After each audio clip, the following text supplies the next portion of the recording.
Gotta do one more hair check.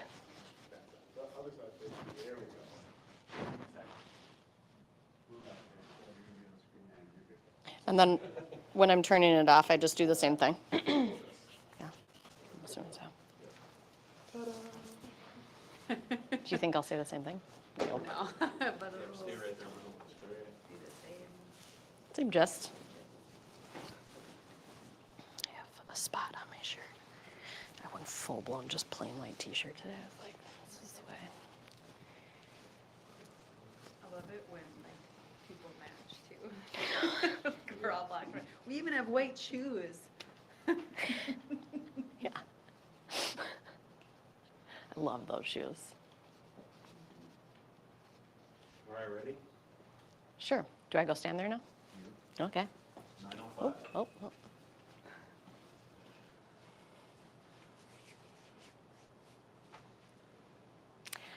Welcome, everybody, to the Body Mind Workshop. Creatively Focused is so excited to be partnering with Dr. Mel Krug today and to be able to provide you with this incredible knowledge, skill, everything that can really impact the work that you do every day. I have been so inspired and so impacted by the work that I've done with Dr. Mel Krug. I'm so excited to share it with you today. From here, you're going to have practical strategies to use with your students and for yourself. So today, take the time, feel it within yourself, think about the passionate work that you do. Remember that you are valued, you are an expert, and you are connected. Take it away, Dr. Mel. Yay. Thank you so much, Elizabeth. Hello, everyone. Good morning. As Elizabeth said, my name is Dr. Mel, and I want to give my sincerest gratitude, my humbleness. I'm very honored to be here with you all today. Thank you to Elizabeth and her team for inviting me to be here and speak. And very special birthday to this woman herself today. She could have been at the spa, hanging out, taking the day off, but she is here creating a very, very powerful day for you all and all the people that you impact every single day. So we don't take this work lightly, and we're gonna have some fun today. So I could go through, again, these credentials of why I'm here with you today and why I feel I'm an expert to speak on body-mind connection, trauma training, specifically for educators, teachers, and parents and kids. You know, as a neurological chiropractor, I have seen day in and day out the impact of physical, mental, emotional, spiritual, and cultural trauma on the lives that I work with every single day. And beyond the cognitive stuff, beyond the credentials, beyond the expertise, I do want to share that this work that I'll be speaking to you today comes from my heart. My grandparents were teachers. My parents are teachers. I think my mom's tuning in. Hi, Mom, love you. Seeing her experience growing up as a kid, specifically as a special education teacher, I would witness her come home and there would be very challenging times. Her students would be dealing with really challenging things, not only just in the classroom, but even more so at home. Uncertain if there was stability in the parent relationship, unsure if they were going to get a hot meal that night, or maybe a safe place to sleep, a safe neighborhood to be in. And I would see her distraught and wanting so much for these kids to just be able to learn and grow and adapt and evolve. So know that where I'm coming from today is not just from an expertise, but rather my heart. This work is really meaningful to me. So I just want to say thank you all for being with me. Thank you for taking the time, whether you're tuning in live or watching the recording. I'm truly honored and blessed and grateful to share what I believe to be very, very powerful work that I know will impact your lives and the kids' lives that you reach every single day.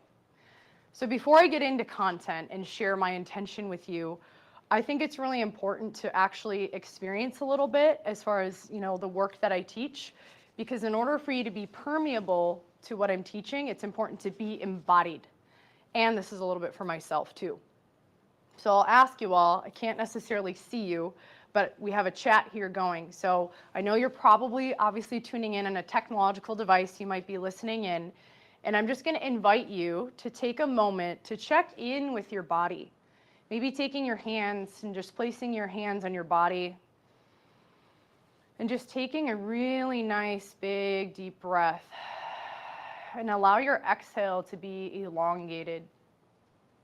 And doing that again, maybe tuning in with your heart. And exhale. And just let that exhale go. Doing one more. And exhale. We'll talk about why breath work is important and why it's important for us to be in our bodies before we do any sort of mindfulness work. And I get that as you teachers, you've gone through probably a lot of mindfulness training, a lot of mindset training, a lot of strategies. And I think that we all could agree right now more than ever, we are witnessing and experiencing collective dysregulation. And I understand and know that I don't want to give you any more stuff to do. I think you've probably over the years, especially the last 2 years, have been given a lot of stuff to do. So my goal is to share with you when mindfulness isn't enough, right? When taking deep breaths and being mindful, when that feels like it's not enough, what are some other strategies that we can tap into that actually relate back to our body-mind and our physiology? Because one thing I'll share, an example of this, is when we are working with students, or perhaps your kids or yourself, and they're in massive freeze mode, the last thing we want them to do is take deep breaths and meditate, right? That's the last thing we want them to do, because that can drive the neurological pattern of the freeze state deeper. And again, we'll get into all this, but I'm just setting the tone and prefacing. Gotta shift my mic, y'all. I'm just setting the tone for the day, okay? I got a team with me, so they're gonna be helping us stay on track today. I also have notes, so I think as you teachers get, it's important to follow your lesson plan, and I want this workshop to be dynamic. So when it comes to regulating our nervous system, it will be important as we go through to understand, one, how does trauma and how does the body-mind respond to life when there is trauma? How does our nervous system default? And that's specific for every single person. It's not a one-size-fits-all. So I'm going to be going through specific examples and teaching you how you can start to recognize, self-recognize and recognize in the people you teach every day where people are at and have it be more of a knowing. Not that you have to have this algorithm on your chart and say, okay, here they are, but actually experiencing it yourself. My shift in my goal is to help you go from mindfulness to what I call embodiedness or embodiment. And ultimately learn how to work with the animal brain and help the animal brain, our animalistic self, you know, the part of us that sometimes gets angry and frustrated, and really bridging that gap to the upper mind, our human brain, as we call it, to really allow that relationship to coexist in our culture. And like I said, I'll be looking at my notes because I have a lot to cover. I speak on this topic a lot, and I want to make sure that you get everything you need when it comes to the content today. My goal, too, is to help you shift perspective and go from beyond just strategies, but helping you shift into different thought processes, different beliefs, different perspectives, and come back to the very basics of human physiology and learning how to use our own body-mind and come back home to ourselves. So this is about doing less and being and believing differently, especially when it comes to not only our own personal trauma response, but also what we're seeing in the classroom. Ultimately, my last intention is that you can learn how to be with yourself and your kids differently and make the impact I know you're trying to make in the world. So a little bit of housekeeping. I got my water here. And I hope all of you who are tuning in, obviously today, make sure that you have biology needs around you, water, taking notes, give yourself time to breathe. We will be taking a break for some housekeeping stuff, so we'll be taking a break partially through. And if you haven't already, we have a couple people monitoring the chat. we did send out notes, so you'll be able to follow along with my notes. So if you were unable to get that and download it, we'll drop the link in the chat. I'm obviously going to be attuning to my physiology and drinking water. Again, I want this to be an experience, to be calm and safe in our body. So we'll drop that in the chat. And then if anything is resonating with you when it comes to maybe, oh, I've seen that, or I understand that, or I'm really noticing that in myself, drop it in the chat. I would love to interact with you all. I can see the live chat, which is awesome. So I'll be engaging with you as much as I can because, again, I want this workshop to be interactive where you're not just sitting bored at your desk, right? And then at the end, we are going to be leaving time for questions because, like I said, we're going to be going over a lot today, and I want to make sure I have attuned to your needs. And really, if you have specific questions, specific examples that you're dealing with on a daily basis, I want to make sure that I can support you in that. So just so the questions don't get lost in the chat, write them down, and then at the end, I will prompt you to write it in the chat so I can support you. Yeah, I would love to know, before we get into the content, which we're about to do, who's here, like where you're tuning in from. It'd be fun to see what cities. I know there might be some people even from out of state. It would be fun to see, drop in the chat what city you're coming from, because I'd love to know the impact that we're making in the Twin Cities specifically and even beyond that. So drop in the chat if you can see. If you're on Riverside, we'd love to know where you're tuning in from and where you're coming from, all right? So let's begin. Recognition starts with defining what is trauma. If you look up the definition of trauma specifically, you're going to get a variety of answers. Know that everything I'm teaching today is coming from a body, mind, nervous system perspective. So the definition of trauma is the perception or lack of resources to overcome the demands of the current stimulation. A sub-definition of that is the lack of resources to respond or perceived lack of inner resourcefulness. I'm going to read that again. Perceived lack of inner resourcefulness. Because here's the thing. Trauma looks different for everyone. And something I'll invite you to consider is shifting our language, because we know that words create worlds and our language really matters, especially when dealing with this type of topic. And shifting our language from trauma to root experiences. Because I don't know about you, but when I think of trauma, I immediately think of the big traumas that people deal with in life, right? Whether it's a death in the family, or a big car accident, or physical abuse, sexual abuse, emotional abuse, right? When we think about trauma, that's concussions, that's a big thing I see in the line of work that I do. When we think about trauma, that's often what naturally comes to mind. However, we have to consider that trauma exists in big T's and what I call little t's, which, by the way, I'm going to be using the whiteboard, so if I turn my back to you, I promise I'll come back to you. We have to look at, there's a difference between the big T's, which is what we are generally all familiar with. There's also what we call little t's. So that can be in the form of sitting all the time, or maybe taking in certain things, whether it's beverages or food that don't always align with our system, chemical trauma, physical trauma, emotional trauma, just little things, maybe those little emails that you get that kind of piss you off a little bit, right? Or with kids, just that bully they know is maybe sitting in the back of the classroom that every time they go to recess, their nervous system has to process, am I going to be safe when I go out to recess? Those are the little t's that can exist day after day after day.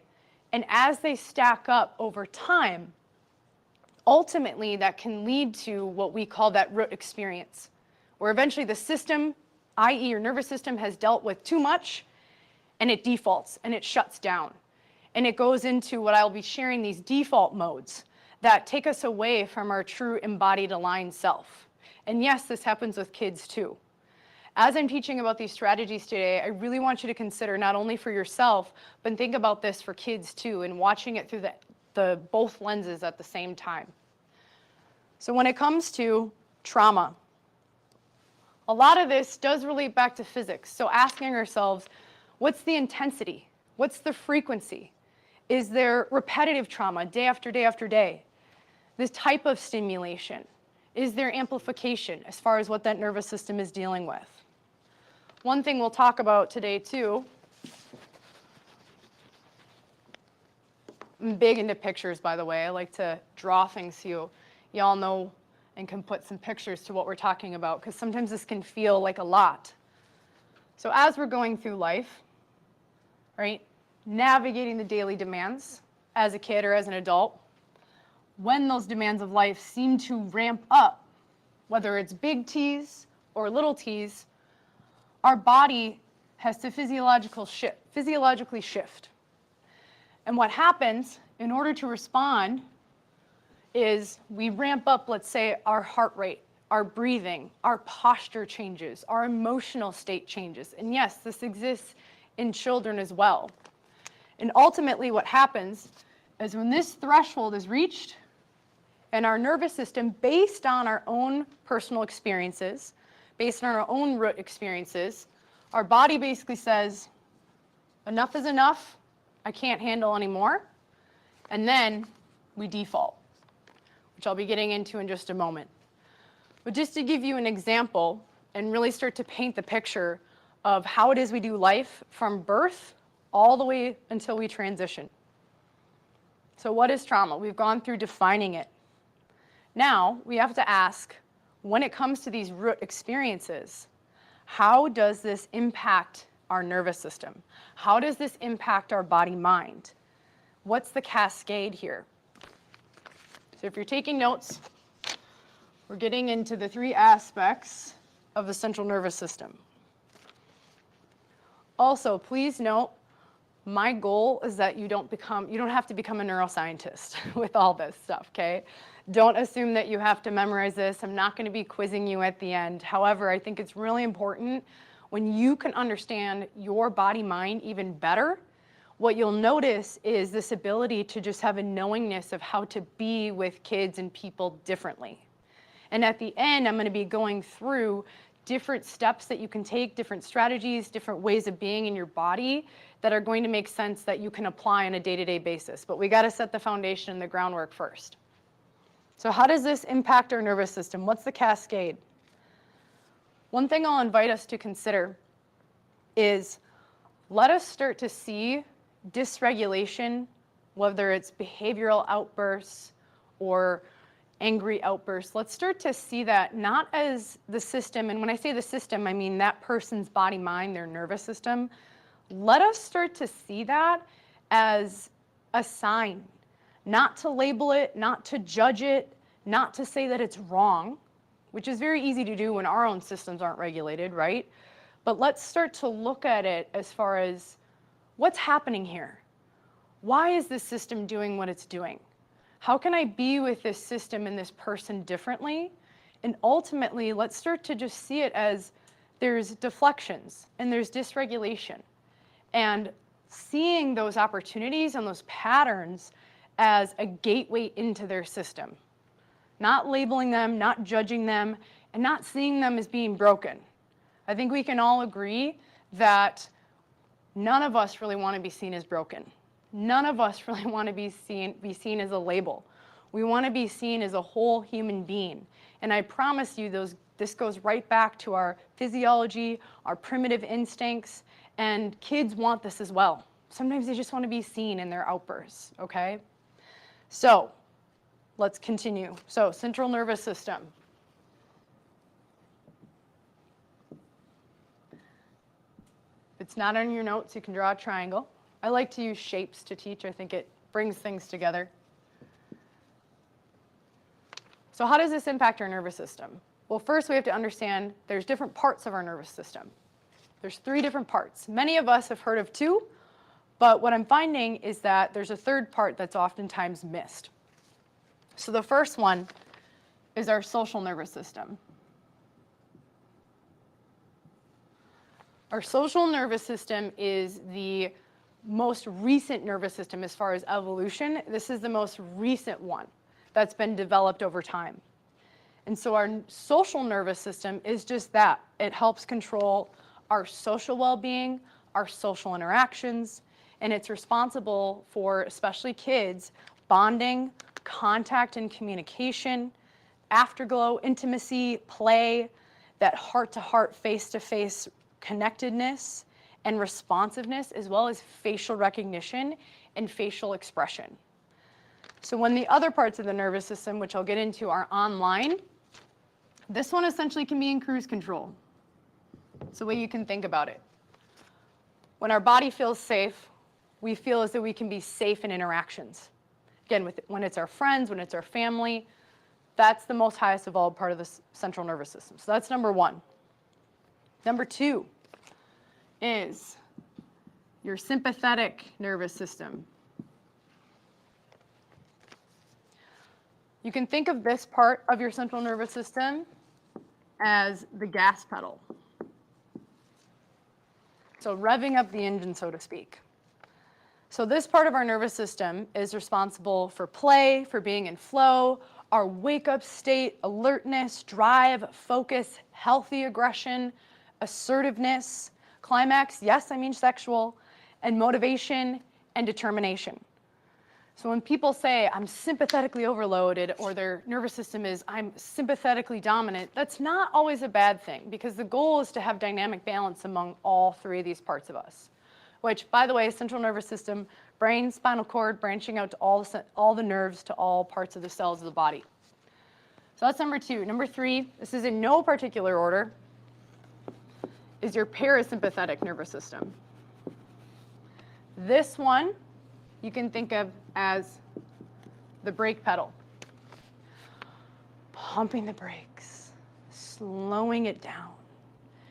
Now, one thing to consider before I get into the specifics of this, for you teachers, educators, leaders, parents, my guess is you're probably on the gas pedal quite a bit, because you have to show up, you got to teach, you got to engage, you got to have drive, you got to have motivation, right? This is the part of the nervous system that, for example, I was activating this morning before I came on with you all, right?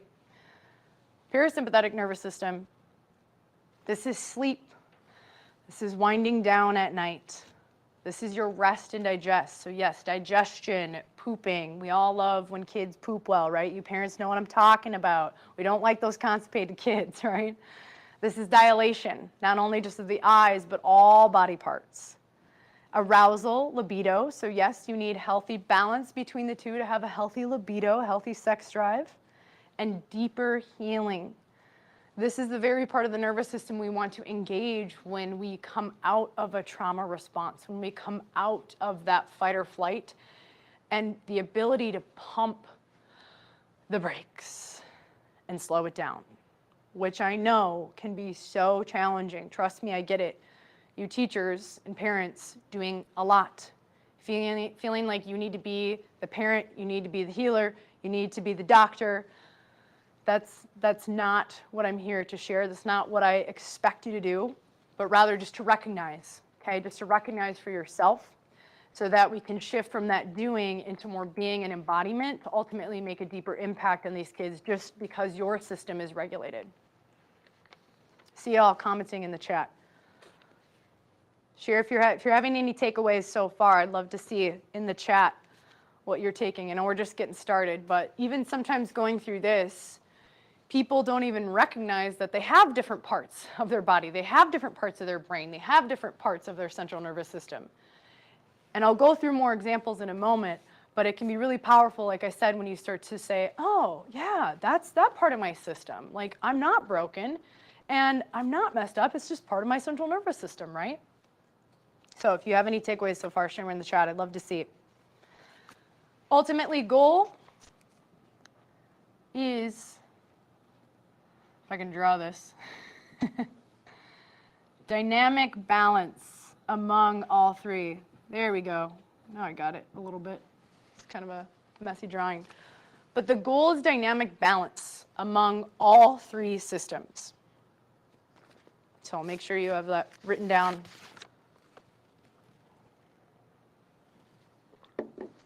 Okay. However, life happens, y'all.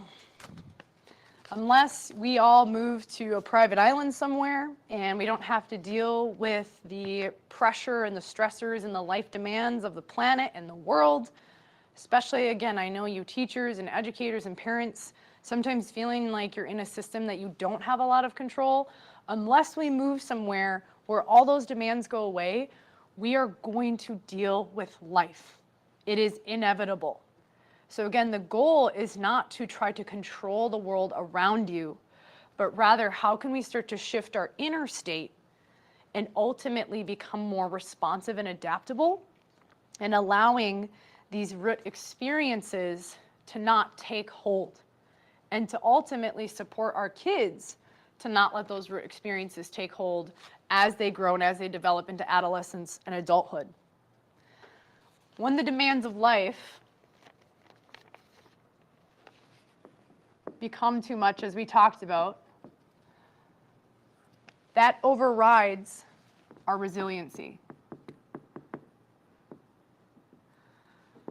Now, one thing that's important to know is that resiliency is not just the ability to think through problems, right? But it does come down to physiological resiliency and resourcefulness. So how's your breath, right? How's your blood flow? The ability to draw upon resilience and resourcefulness in our own inner body and teach that and support that in our children is going to be how we can respond to the external world and the demands of life. Because this is where we live our life, right? The central nervous system is what runs the show in everything we experience, from the day we are born until the day we die. So recognition is the first step. Recognizing I've defaulted away from my inner balance. And we have to ask, what does this look like? And how can this look for different people? And more specifically, how does that show up physically, mentally, emotionally? As I go through, we call them the 5 Fs. I think there's 6, but I'll go through 5 and I'll share the 6th F just as an aside. As we go through this, what I want you to pay attention to in the specifics is notice less in your head and trying to get the content, but more so, how does this land in your body as I'm teaching? And you might even be noticing right now, as I've gone through some of these examples in the central nervous system, you might already be noticing stuff in your body as we move through. That's great. Number one thing is just pay attention and be in tune with it. So as I go through these 5 Fs, and you're thinking, oh, I wonder which one I am, or I see that in my kids, or I see that in my students, the primary relationship that we are here to connect with is ourselves first. Because if we as leaders are dysregulated, how do we think that's going to show up in our classroom? Just a question, just something to think about. So like I said, as I go through these 5 Fs, ask yourself and feel into, oh, I feel that in my body. I notice that in my body. Whatever is resonating with you most is most likely your default strategy. Because when we go through experiences as children, and then as adults, life comes at us, we default, and we go into these patterns. And so like I said, rather than judging yourself, rather than judging kids, just recognition and self-awareness is number 1. It's also important to note as I go through these that you can be in multiple patterns and modes at the same time because you're human and you're multidimensional and you're multifaceted. And you're not just an A equals B equals C, right? You are a very dynamic living human being, again, as our children, as our kids. So it's important to keep that in mind. So, 5 Fs.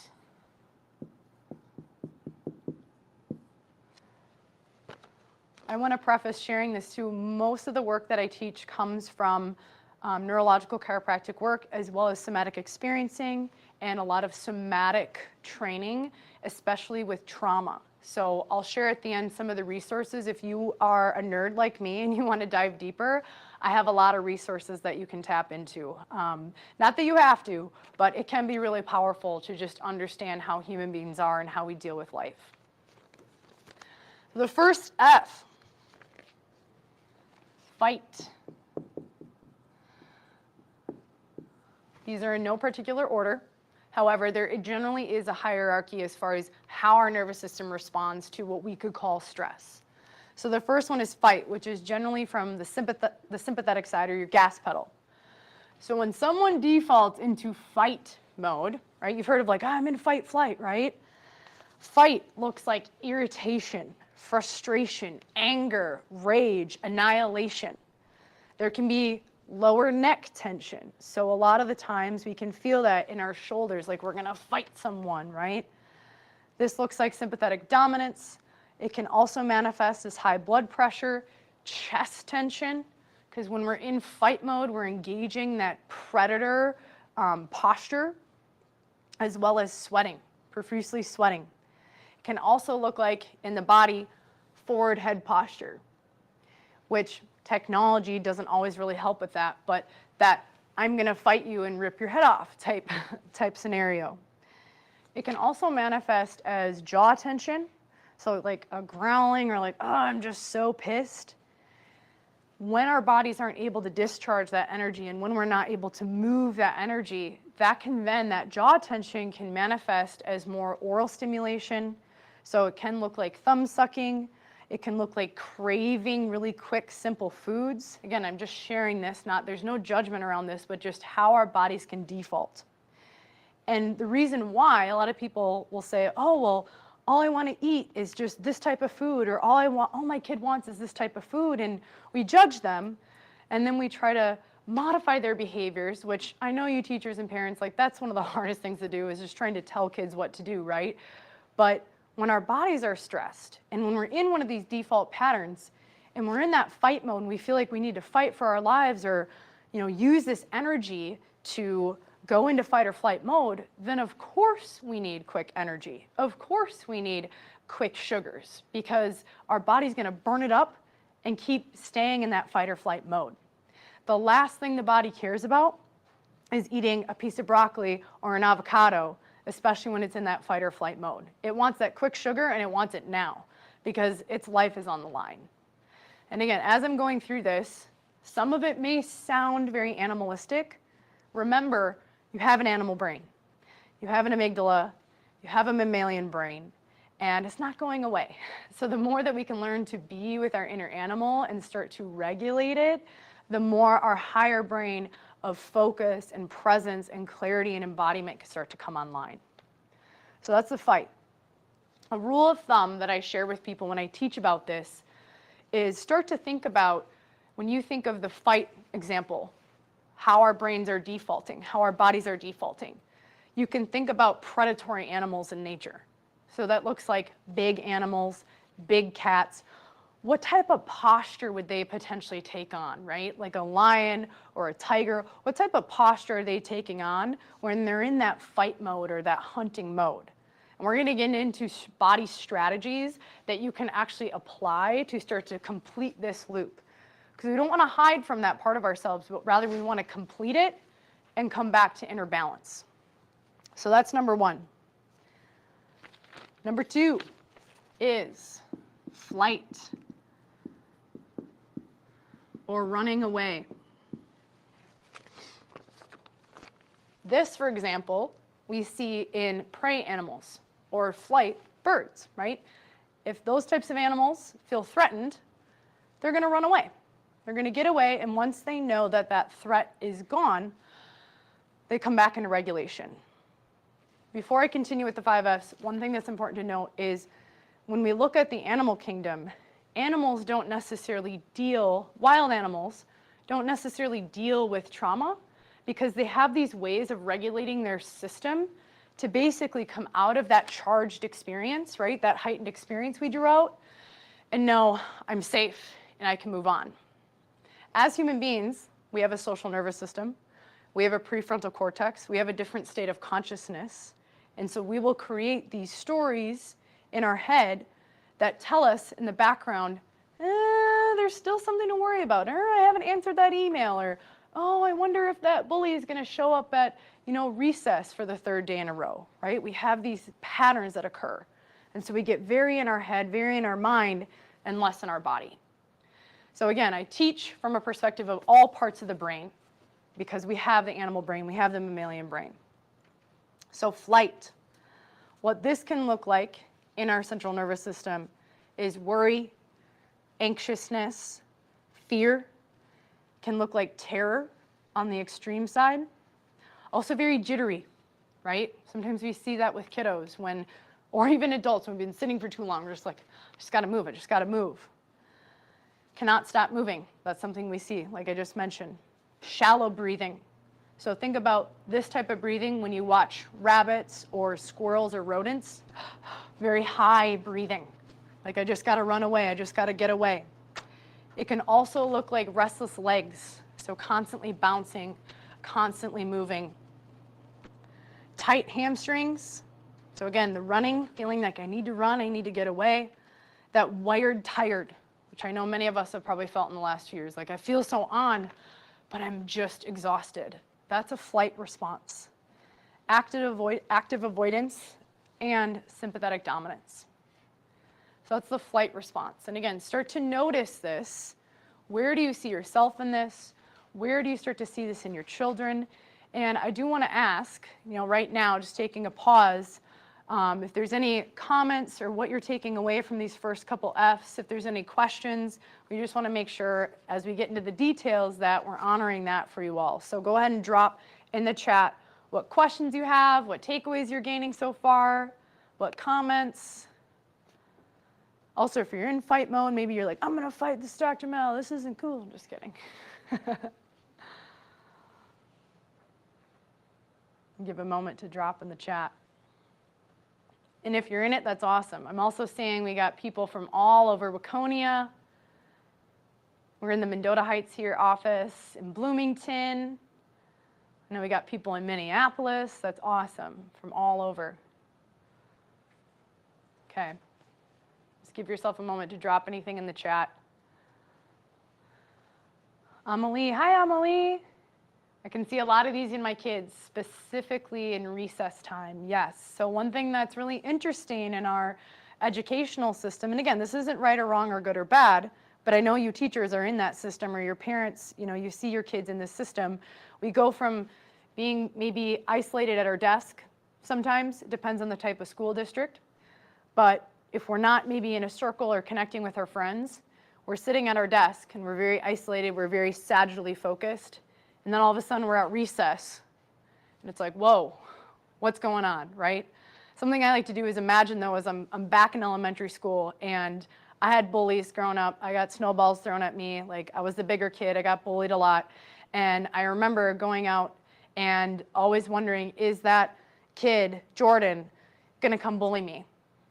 Now my default, I've done this enough, my default was fight. So I was a little girl on the playground that would essentially push the boys down and, rough and tough and play football with them because that was my default. And I have seen how that's shown up in my life. And it's not that that's bad, right? Because I'm perceiving his bullying as a threat, which, by the way, it doesn't matter if it's a saber-toothed tiger, a bully on a playground, or a nasty email from maybe one of your coworkers that doesn't make you feel so well. All of that gives the brain and the body the same physiological response. Adrenaline, cortisol, change in breath, change in cardiovascular system. Our body shunts blood away from our digestive system, away from our heart and into our extremities. Because again, if we're perceiving this as a threat, right, this root experience as, oh, this is a threat to my survival, I better shift my energy in my body, shift my resourcefulness in my body to take this on. But the physiological inner response is no different depending on the external stimulation. So I think that's very important to note is when people say, oh, my kid's stressed all the time, or I'm so stressed all the time, it's no different than if you feel like you're getting chased by a tiger versus the bully versus the email. It's just a matter of how is your inner body responding. Cindy, we see a lot of fight or flight in many kids, lots of avoidance during schoolwork. So avoidance is more of that flight response and sometimes freeze response, which I'm going to get into, which a lot of you are probably thinking, well, what do I do about it, right? Like, this is great, Dr. Mel, but like, what do I actually do about it? How can I actually shift and support these kids? Oral stimulation is part of fight mode. Aha moment, yep. So this is the social nervous system, right? And remember, your body is navigating all of these at the same time. We will just generally have one default. So most of our social nervous system is here, but we also have very primal instincts, right? Growling, clenching our jaw. Thank you all for commenting in the chat. It's fun to interact with you all. So the next one is freeze. This is going to be more of the parasympathetic default. Again, these are in no particular order, but what I will share is, we'll get into the social default, but if playing nice and fawning and saying, hey, let's be friends, if that doesn't work, we will default into fight or flight. Okay, you don't want to play nice? Then I'm going to fight you, or I'm going to run away. If that doesn't work, and we have the inability to mobilize our nervous system, the freeze response is what shows up last. Now, I don't want to say this is the most dangerous. However, the freeze response in, over time and long term can be the most detrimental. Thankfully, there are ways of coming out of it, but I think it's really important to recognize when someone is in freeze. And this is what I was talking about in the beginning, is when someone is in total shutdown and apathy and disorientation and avoidance, we don't want them to do deep breathing necessarily. We want to mobilize their system first, get them out of freeze and say, oh, I'm awake, I can move, I have the resources to respond, and then we bring them into more mindfulness practices, which a lot of teachers I know are starting to learn more of, especially in Minnesota. So I just preface that. It's not that those mindfulness strategies are wrong by any means, but I think it's really important to recognize for ourselves and our kids, are they in freeze? And maybe they need to engage this a little bit. And I'll talk about, some people get concerned, well, then they're just going to be animals all over the place. Yes, like that may be a factor for a couple minutes, but I promise the more you can allow this to happen in safe places with a witness, their nervous system actually starts to entrain and become more self-regulating, where those big outbursts don't happen as much. So the freeze response. This can look like confusion. Uh-oh. Camera disabled. Hopefully y'all can still hear me. Put in the chat if you can still hear me. This is what freeze response looks like, everyone. And the technology went into freeze. Oh, you can see me? Okay, cool. I can't see myself. I'm in freeze. Okay, cool. Yay. Thanks, y'all. So that's an example of freeze, is shutting down, just like that. Thank you, technology, for entraining to the moment. Freeze. Confusion. I don't know. So asking kids, right? Saying, I don't know. I don't know. The I don't know response is literally that their brain does not have the resourcefulness or the energy to find the answer. So think about this with testing. I don't know, I don't know, I don't know. Well, it's because their nervous system is in a dysregulated state where the oxygen in the blood flow is not in the brain, and where maybe they stored that memory for the answer on the test. Disorientation, numbness, apathy, losing things, forgetting things, indecisiveness. So that's that, I don't know if I can fight, and I don't know if I can run, so I'm frozen. Like, I don't know which way to go. Being assertive in the decision is not a factor in the freeze response. There's procrastination, helplessness, resignation, collapse, depression, chronic pain. There can be that numb or cold hand and extremity feeling. Parasympathetic dominance, so that parasympathetic side, low blood pressure, and ultimately a shutting down. Now I'll share this part too. And maybe you can, I don't know about you, but when I go through that list, I can physically feel that in my body. I can feel this heaviness in my chest, this heaviness in my shoulders. And so imagine being in a freeze state, not just for a couple moments, but for day after day after day after day. How that may sense and feel in someone's body. One thing that's important to know, and this is something I've been seeing a lot in the last 2 years, specifically in my practice, unfortunately, and fortunately there's ways to come out of it, which I'll be sharing. But one thing that's important to know with the freeze response is, especially with technology now and going into social isolation, what this can look like is a scrolling, a constant scrolling, scrolling, scrolling, or a behavior that's repetitive where the person cognitively knows, I should probably go to the bathroom. I should probably go drink a glass of water. I should probably go to bed. We cognitively know, but yet we aren't doing it, and we aren't acknowledging our bodily cues because we're in freeze. And so what happens, just the specific example of technology, is every time we scroll or every time we look at something that's new, that novelty in the nervous system gets a hit of dopamine, a hit of dopamine, a hit of dopamine, where we feel something, but it's very short lasting. And the dopamine that we're getting from that external factor is not sustainable. Like I said, what I'm going to be going through later, those are more sustainable dopamine and oxytocin, right? The feel-good hormones in the body. Those are what's going to help us feel bodily safe and be more sustainable physiological ease. So that's the freeze response.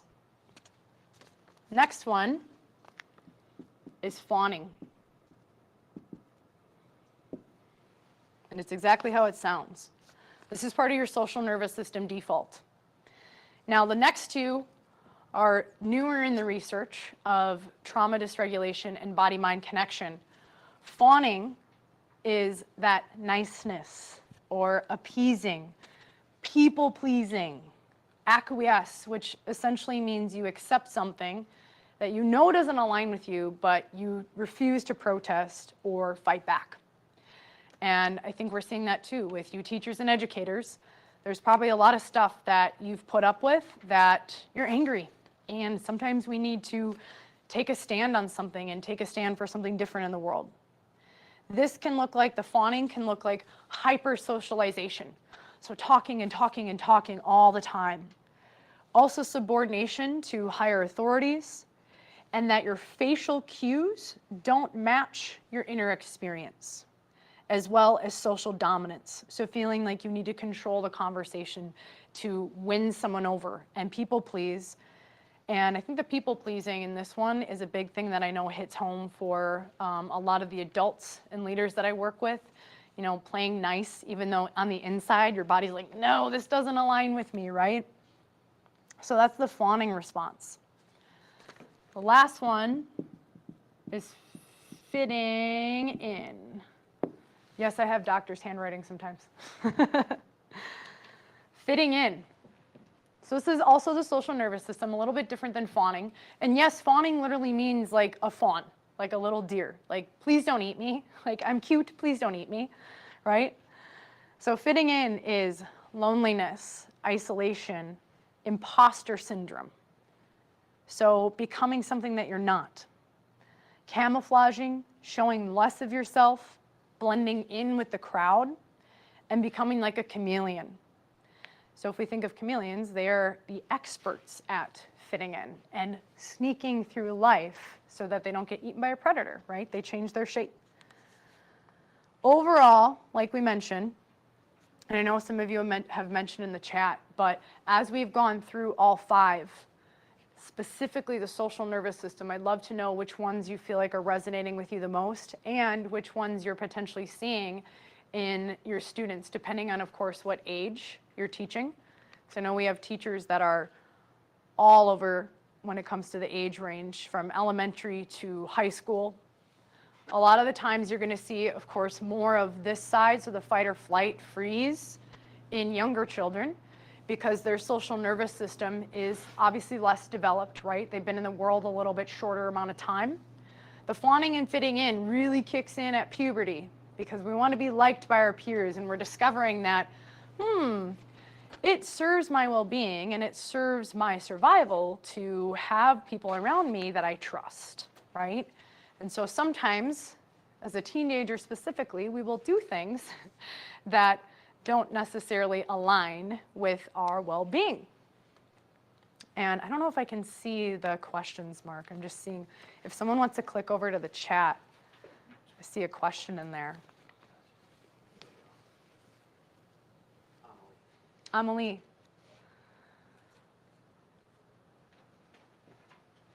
I've noticed my tummy hurts right before school. We are doing hybrid for learning. We do work on the breathing side per Dr. Mel's teachings. But like you said, sometimes it's hard to get to that point. I try to get them moving and saying whatever comes to their mind, then work on breathing to calm down. Fawning is a big one. Yeah, so it's a great comment, Amelie. And what I'm going to share at the end as far as daily application, I think there will be some novelty in there because I know you've been doing this work for a long time with your kiddos. There's some novelty in there that I haven't yet taught on that I think will support you in this. So stay tuned. That's a great question. Sounds like fitting in is the most dangerous from Beth. I think danger is based on your perception. This is all about perception. So yes, fitting in, while it works, think of all of this, all of these default modes, it's not right or wrong, it's a strategy. And it will serve temporarily.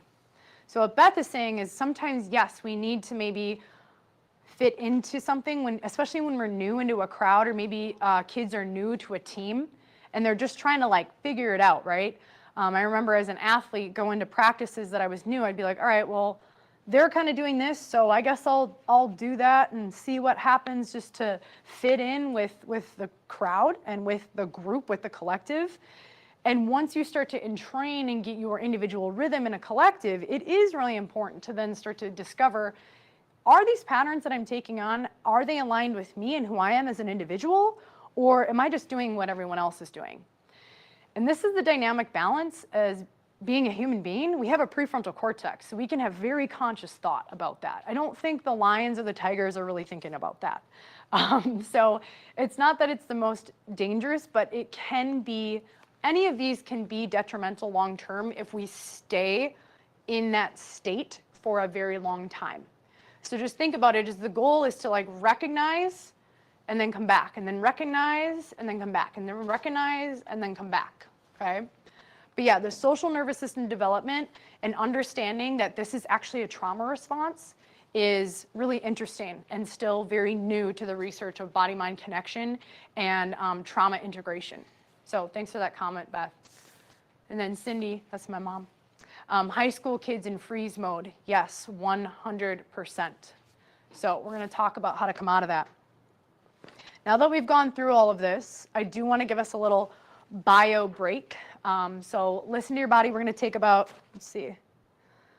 So we're gonna take about 10 minutes, 10 to 15 minutes, should we say, team? We say 10-10? Okay, so on my clock, let's come back at 10:10 if you're Central Standard Time. And give yourself, in this moment, ask yourself, what does your body need? Do you need food? Do you need water? Do you need to take a deep breath? Do you need to go pee?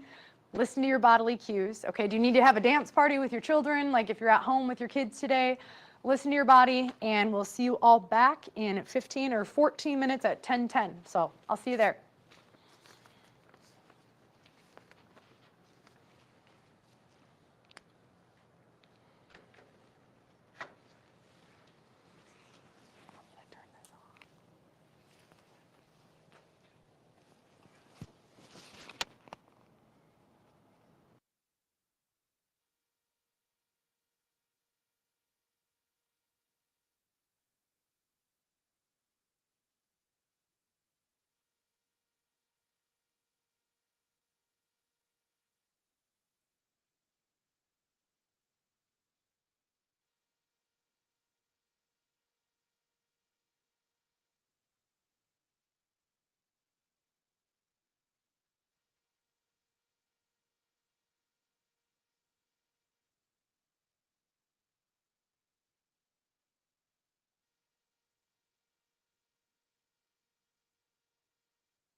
Riverside FM.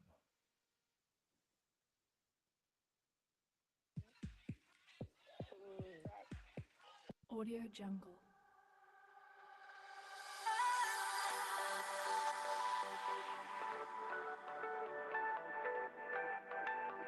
Audio Jungle.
Test, test, test.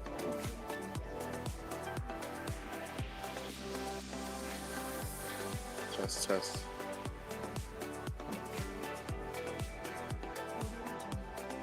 Test, test.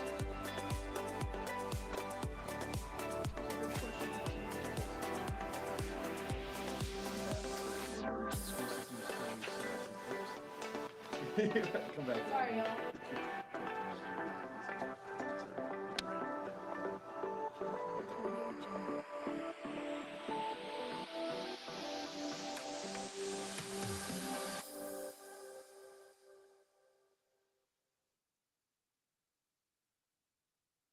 Audio Jungle.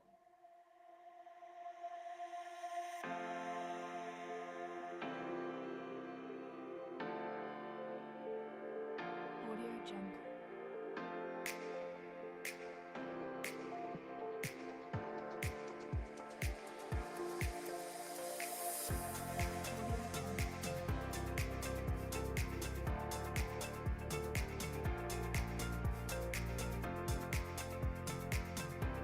Audio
Hello, hello.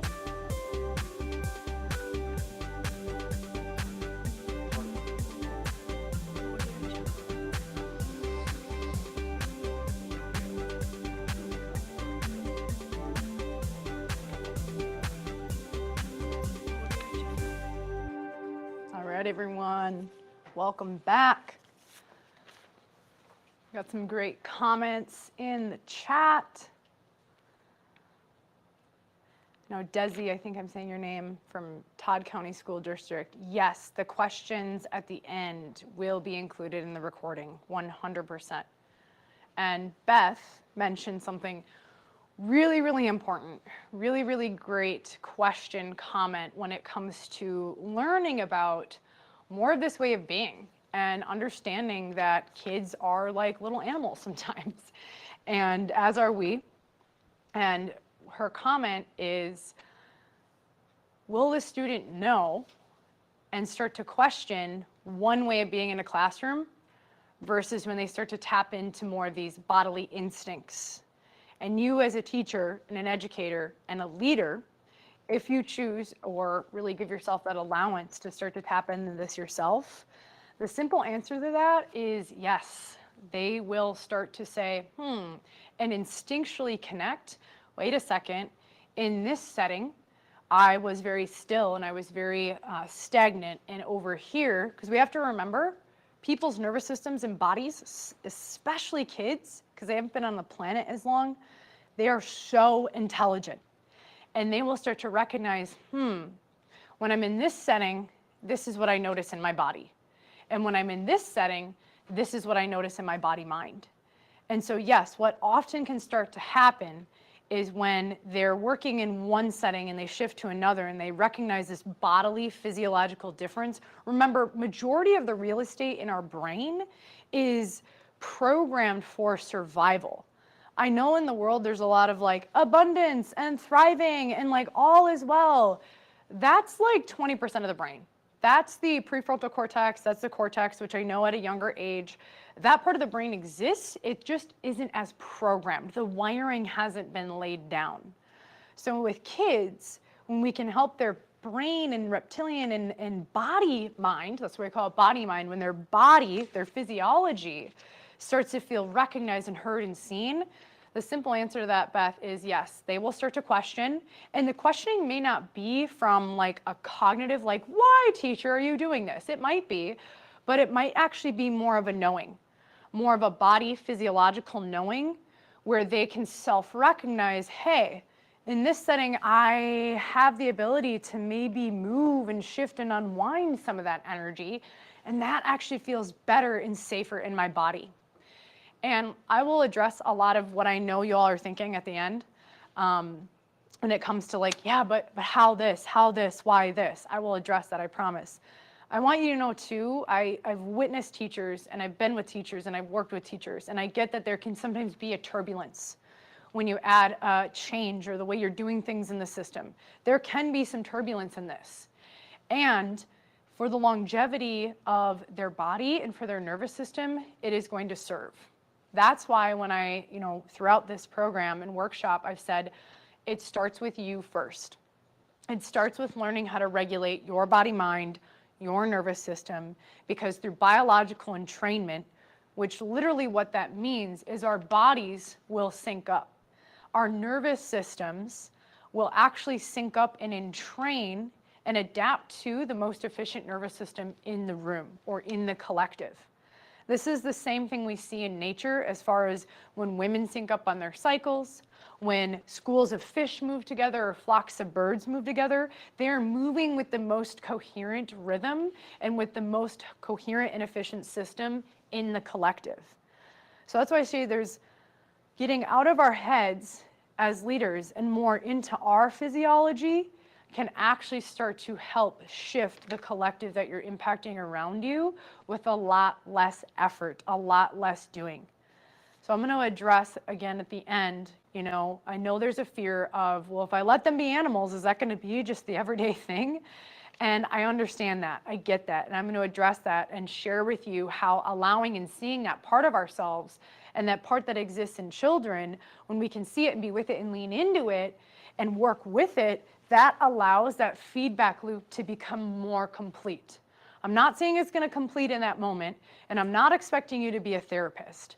But what I do want to equip you with is more of those body-mind connection points that in the moment there's a knowingness of how to respond because you've been able to take it on yourself.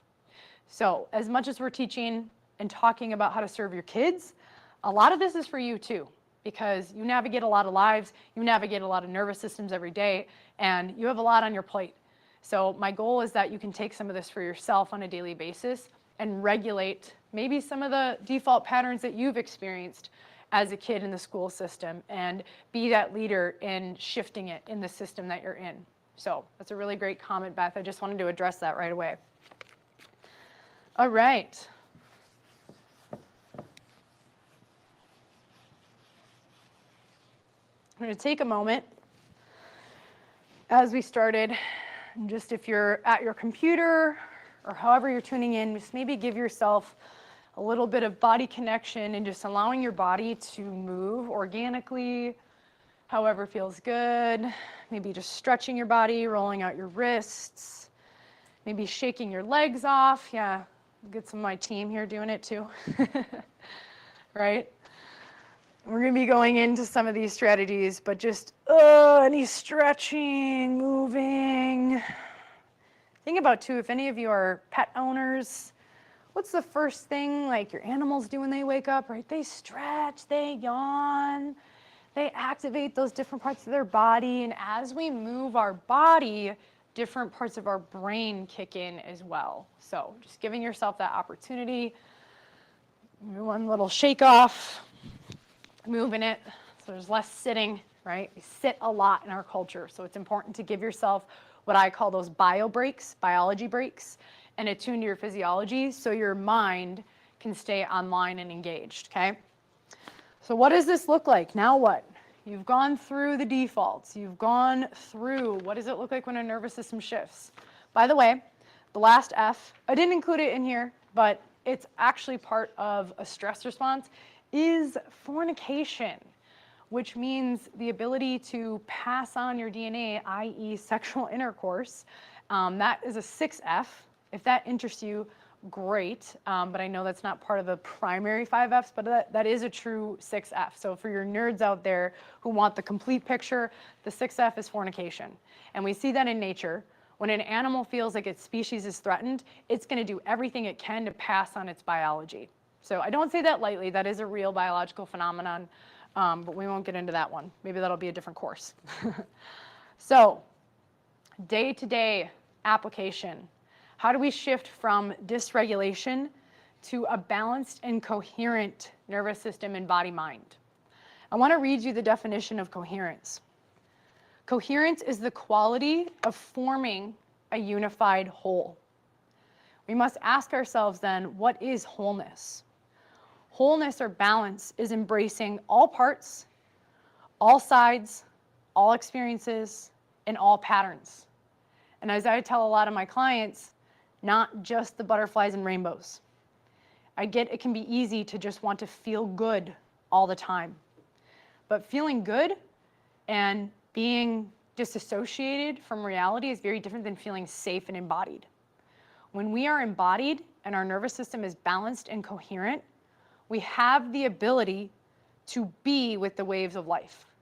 We have the ability to be with the intensity, to be with some of the dysregulation that is occurring around us, because we have experienced it and moved through it ourselves. One thing I'll share too, when it comes to completing these feedback loops in the central nervous system, if we think about, maybe you dealt with this as a kid in your educational system, when you were dealing with stuff, how often was it that you just felt controlled, you weren't heard, you weren't seen, you weren't witnessed, but it was basically sit down, be quiet, and pay attention. And that fragmented that feedback loop, and we defaulted into one of those 5 Fs. For me, what that looked like was, well, If I can't be seen and I can't be heard, and I created a story around that, because of my default of fight, I just achieved more. Well, why not get all straight A's? Why not be the best student? Because if I do that, then maybe I'll be seen. When on the inside, I was angry, I was resentful, I was stressed, I had unresolved trauma that I didn't realize until I was, well into my 20s, till my prefrontal cortex was developed. But what would it look like for us to just lean in a little bit to some of these patterns we've talked about? The way I say it to people when I'm teaching this is that the medicine, not the prescription medicine, but the medicine and the healing and the wholeness is in the experience itself. It is in the pattern. You don't need to avoid it, but how can we start to lean into the experience and increase our capacity to be with intensity? And I don't just mean intensity as far as outbursts and anger, and I know or the apathy and the shutdown. That's all on the spectrum of intensity. But when we can lean into that level of intensity, that will also increase our capacity to experience intensity when it comes to joy, fun, pleasure, and not just intimate pleasure, but the pleasure of life, being able to be a full-bodied and embodied being.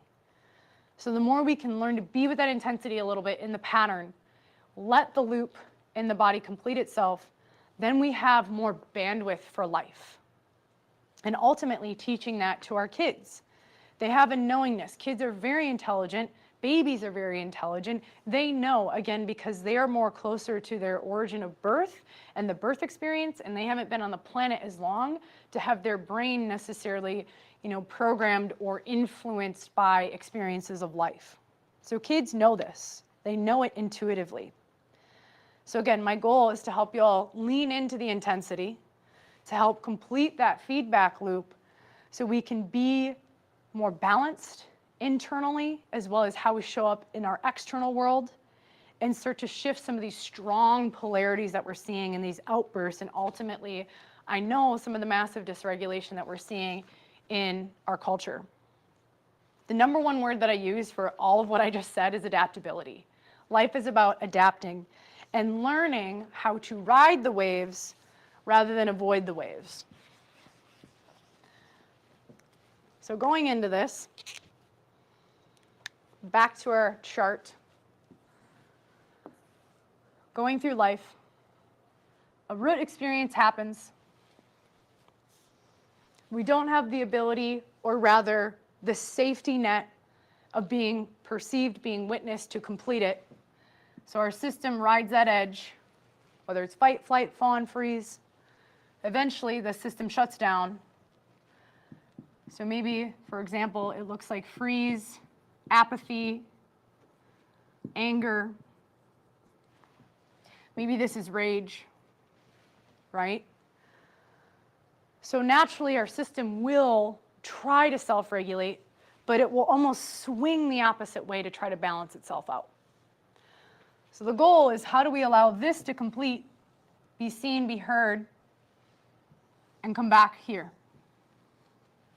Because life is about waves. We literally experience life in waves and rhythms, whether it's inhale, exhale, our heartbeat, boom, boom, boom, boom, the day, the night, everything, our digestive system, all of it is in waves. So the more that what I say is the more we can be with the waves and the more we can learn to surf the waves, then we don't get taken out by the big tidal waves, right? So I ask you, as we go through some of this together, we're going to be doing some actual movement, is see this not only for your students, but for yourself. Because it does come back to you, you as the leader, you as the person who's influencing their lives. Impacting the environment around us first starts with the ability to check in with our own inner environment. And thankfully, we have this thing called mirror neurons, where eventually people around you will start to pick up on that regulation. So going back to the elements of the nervous system when it comes to the day-to-day application. First, movement. Then, breath work. then mindfulness.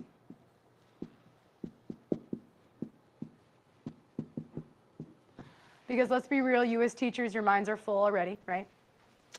So we want to move, then breathe, then activate the mind. This is a bottom-up approach.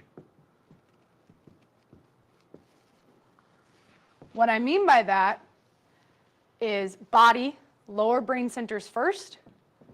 Once that feels seen, heard, safe, regulated, then the higher brain centers start to kick online. Now, yes, the children you might be working with, their prefrontal cortex has less wiring, but they still have cognitive thought and reason and a level of consciousness, right?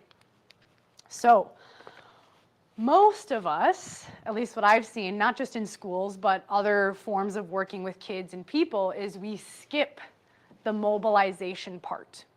And we go right into breath work. Breath work is a really hot topic right now. Everyone's an expert in breath work. I get it. And everyone's an expert in mindfulness, okay? However, we are skipping majority of the real estate in the brain and the body and the nervous system. And that's because mobilization and allowing mobilization to occur from, let's say, a freeze state looks messy. And it can look chaotic. And it can be uncomfortable because it's our animal self. So that's why going through all of this today, I've been asking you, keep an open mind. And I promise you, when you can allow that part of your being to be seen and heard and practiced more often, your system will self-regulate even better, and you won't stay in those dysregulated states. You don't need to be an angry tiger all the time, right? So think of this as the unthawing, okay? If you've been frozen in a state for so long, or kids have been frozen and there's an unthawing, again, it can look uncomfortable, like a cracking open. I'm going to draw what's going to make a lot more sense as far as the diagram. So if we're in freeze,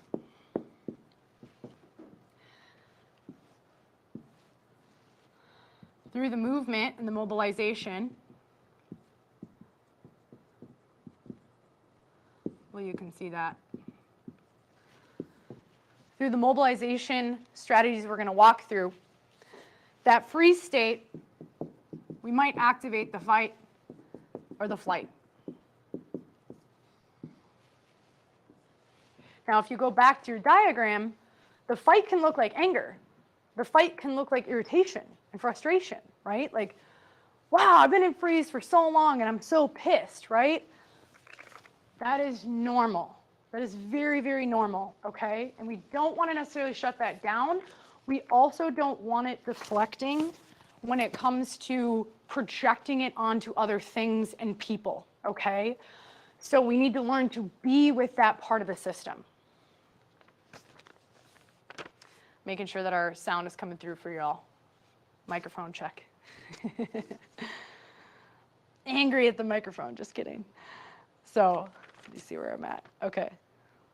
So freeze, for example, the process of this would be a freezing, an unthawing then, a waking up, feeling that healthy aggression kick in. Remember, he talked about the healthy aggression of the sympathetic nervous system or assertion. Eventually, after anger comes courage, and then an awareness of like, oh, I'm no longer threatened. I am safe, physiological ease and safety. And then ultimately, I am resourceful. I can respond.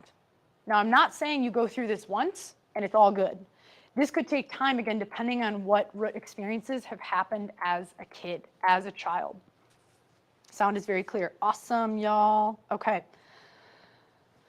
So this is all based on physiology to complete that loop. So if y'all are ready to get moving and grooving with me, one thing to know too, so then this would be the balance, social connection, right? Connection with people around us.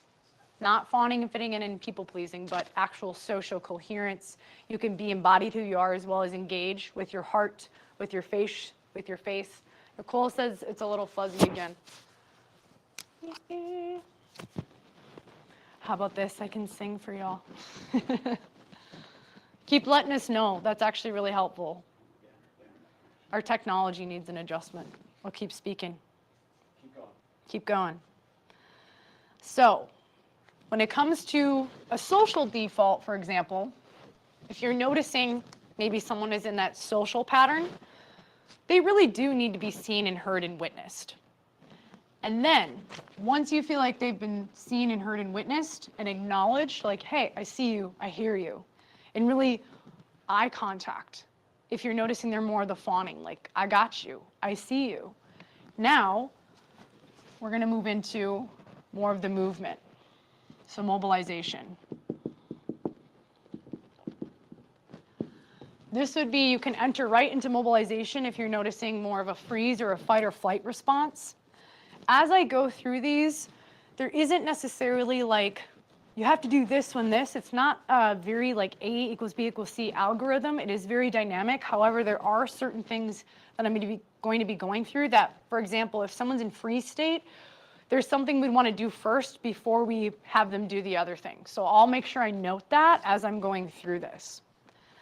So one of the things when it comes to coming out of the freeze state is if people are noticing a shutdown or maybe a numbness in their body, and again, note this for yourself, we have to wake it up.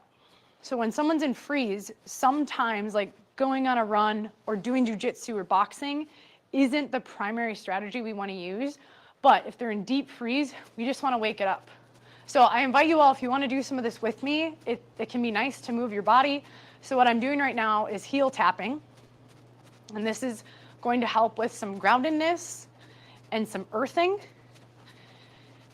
And what you want to notice is feeling that energy from the earth, feeling your legs engage, as well as shaking your arms. So my arms are loose, okay? So all I'm doing is just heel tapping. And what we're doing is we're activating that proprioception in the heels to tell the brain, oh, I'm here on planet Earth. I don't have to disassociate into the clouds. And then as you start, you're going to feel that blood pumping, right? Because remember the freeze state, and I worked out yesterday, so my calves are sore. I'm going to stop for a second. That's why I wore tennis shoes today.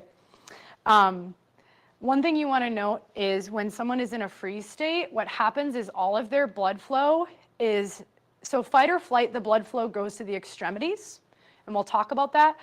But oh, Beth, the camera just left. Cool. Well, we're already the camera is doing the work with us, right? You all can still hear me? It's pretty awesome that we're projecting this out to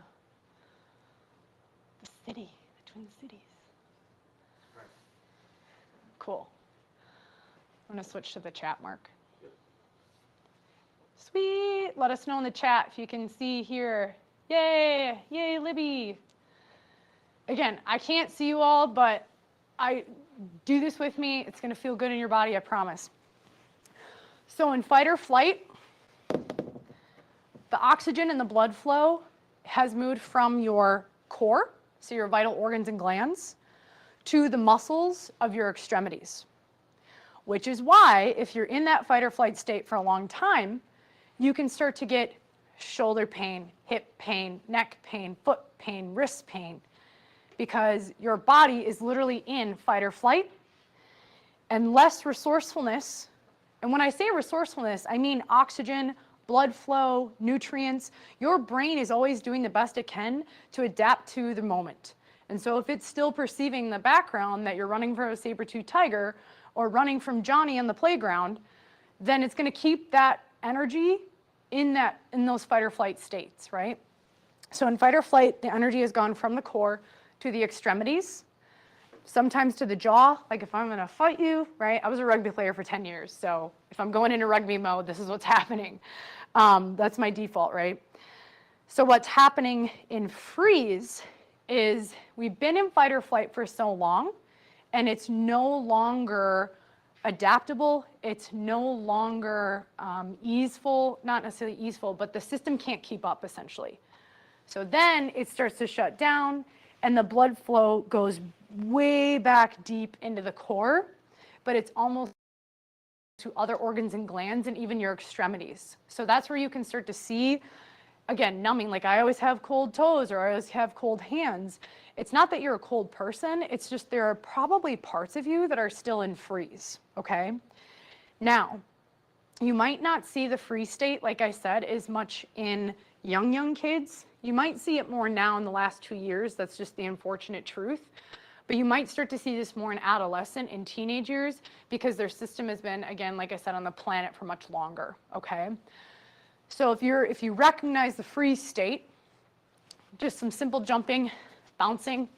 This is where like a rebounder, trampoline can feel really good. That's obviously a little bit disconnected from the earth, but at least it creates a proprioception that the body is on the planet, and then getting that shaking in the hands, getting the blood flow back to the hands, okay? So that's called heel bouncing. That can be really powerful. So I know, Amelie, you were talking about some things for your kiddos. This is where you get to participate and take notes, okay? Beyond that, coming out of freeze, then we want to activate a healthy assertion and a healthy aggression. Aggression is not bad. Aggression serves, and the way we want to shift, because we're not tigers, right? We're not ripping people's necks off, hopefully. We want to go from aggression to being assertive. So that's where the healthy social nervous system kicks in when kids are older, is the ability to say, that does not work for me. And not people please or make a story about it, but say, hey, this does not work for me. I need something different, because they're in tune with their body. That's a healthy social nervous system that has a healthy assertion and has a healthy sympathetic system. So some of these I'm going to go through now are activating that part of your healthy sympathetic or healthy aggression and more of the animal within you. So one of the ones we can start with, I'm going to grab some water for this. So not only are we mobilizing our body, but we also want to mobilize sound and use our voice, because our voice is huge in asking for what we need and being in tune with our bodily needs, especially as a kid going through school, right? The ability to not shut down, but say, hey, I'm sad today, or I feel sadness today, or I feel this. So one of the things that I really love, it's called the VU exercise. So it might sound a little weird. To me, this stuff isn't weird, but if you've never done it, it may feel really interesting in your body. This could be something that maybe if you have a break after recess to come back and recenter the group or recenter your classroom. So the way it works is you're going to make the sound VU.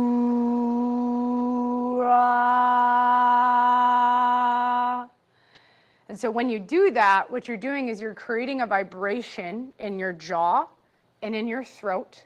Because again, if you think of the bodily postures we take on in that 5F series, what can we do to mobilize the energy? As you continue to VU, you can drop the VU as though it's going down into your core. So for example, that one was very like nasally for me.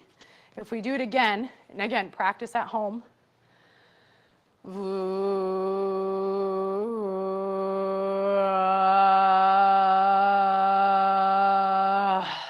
And you probably heard in there was a little hitch, right? So those little hitches in our voice is our nervous system working out the kinks. You'll notice at the end, as you do the VU more, you can actually open your jaw and go into almost a growl, okay? So what that looks like is VU.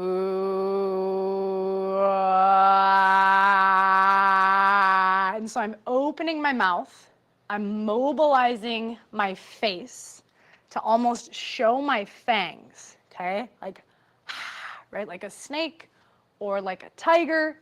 And again, if you've never moved your face in that way, like, right? How many of us are literally just like our faces are frozen? Some of us call that the resting bee face, right? Because we haven't learned how to mobilize our facial cues and our facial expressions. You've seen me up here. I've been very dynamic, moving my body, looking at my notes, because I'm staying in my body. I'm staying present.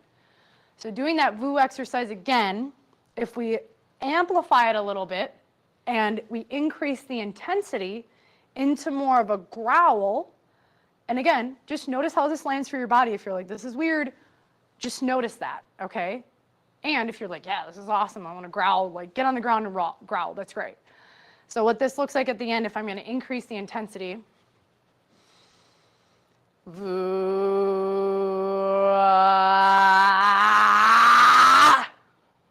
okay, you let a little growl.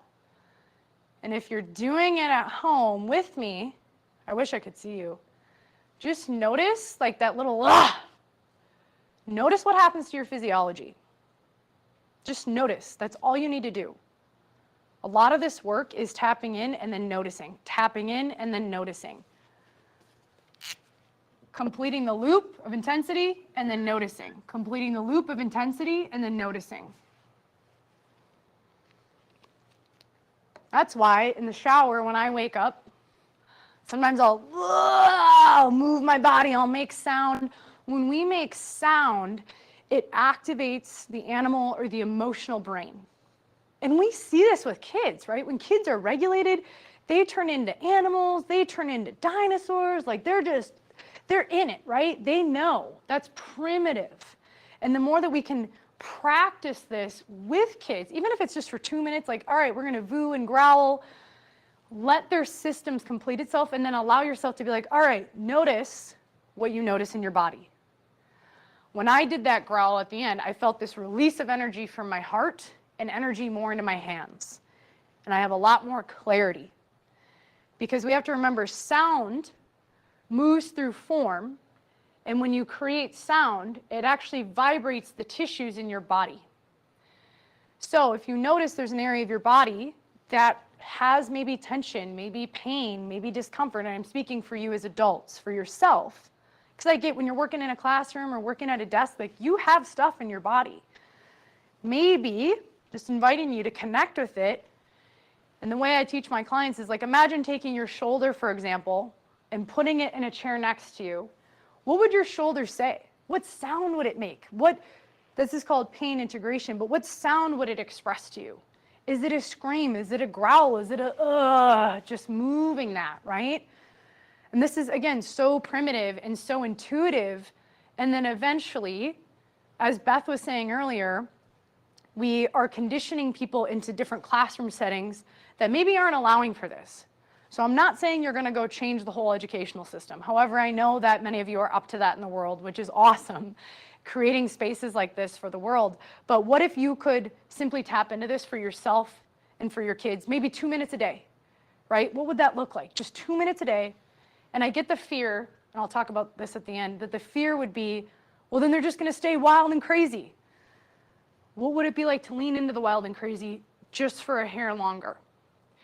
And then asking yourself, what would it look like to allow some of these animalistic practices and in your body 2 to 3 minutes a day with your students? I promise you, the more you allow for those moments, eventually their systems learn to self-regulate, their animal brains discharge because you've given them an opportunity to do so, and then there's a knowingness that kicks in and says, oh, yeah, I remember this. There's a remembering, a coming back home, saying, I'm safe. Trusting that your kids know this, trusting that your kids are intuitive.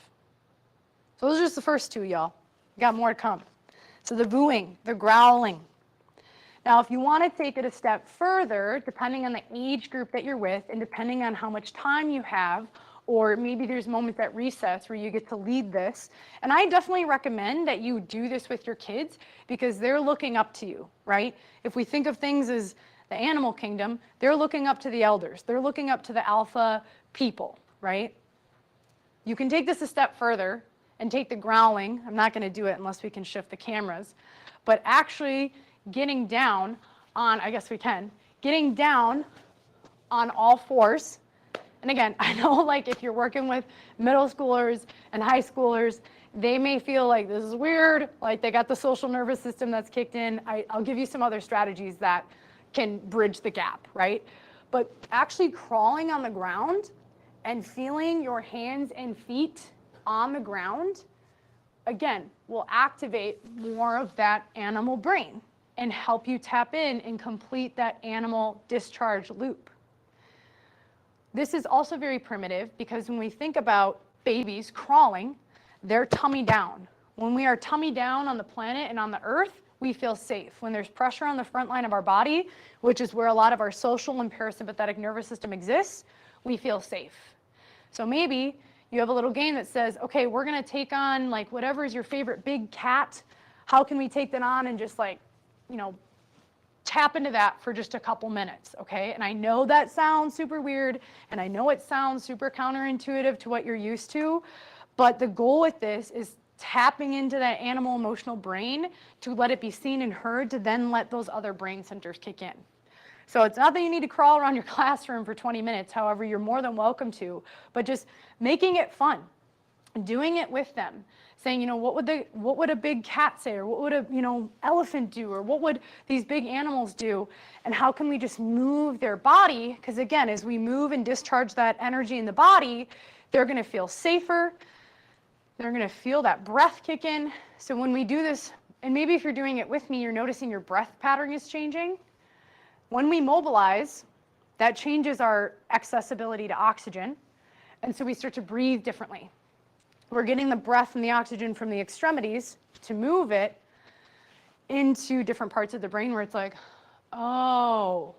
And you'll notice if you do this with yourself and do it on yourself every day, if you're maybe feeling stagnant or you're just stressed out as a teacher, you're like, I don't know what to talk about in this lesson plan or how to work with these kids, do these practices. Your body, when you can connect with your body, like we said, bottom-up approach, clear your body first, and then the clarity will come in. Then the focus will come in. And I think many of you would probably agree that when we move or like go to the gym or go on a walk, that's where some of our best insights come from, right? That's where some of our best knowledge or knowingness or remembering comes from, right? And this is why. Now you can say, oh, it's because I'm tapping into my body and my animal brain. Got it. So no, Mark put in the chat, how many of this, how is this landing for you? Let me know. We're nearing closer to the end, not quite yet, but we'll have plenty of time for questions, for comments, to go through a couple more. So that's more the role play. I put role play as your favorite big cat. I personally like lions and lionesses. That's my go-to.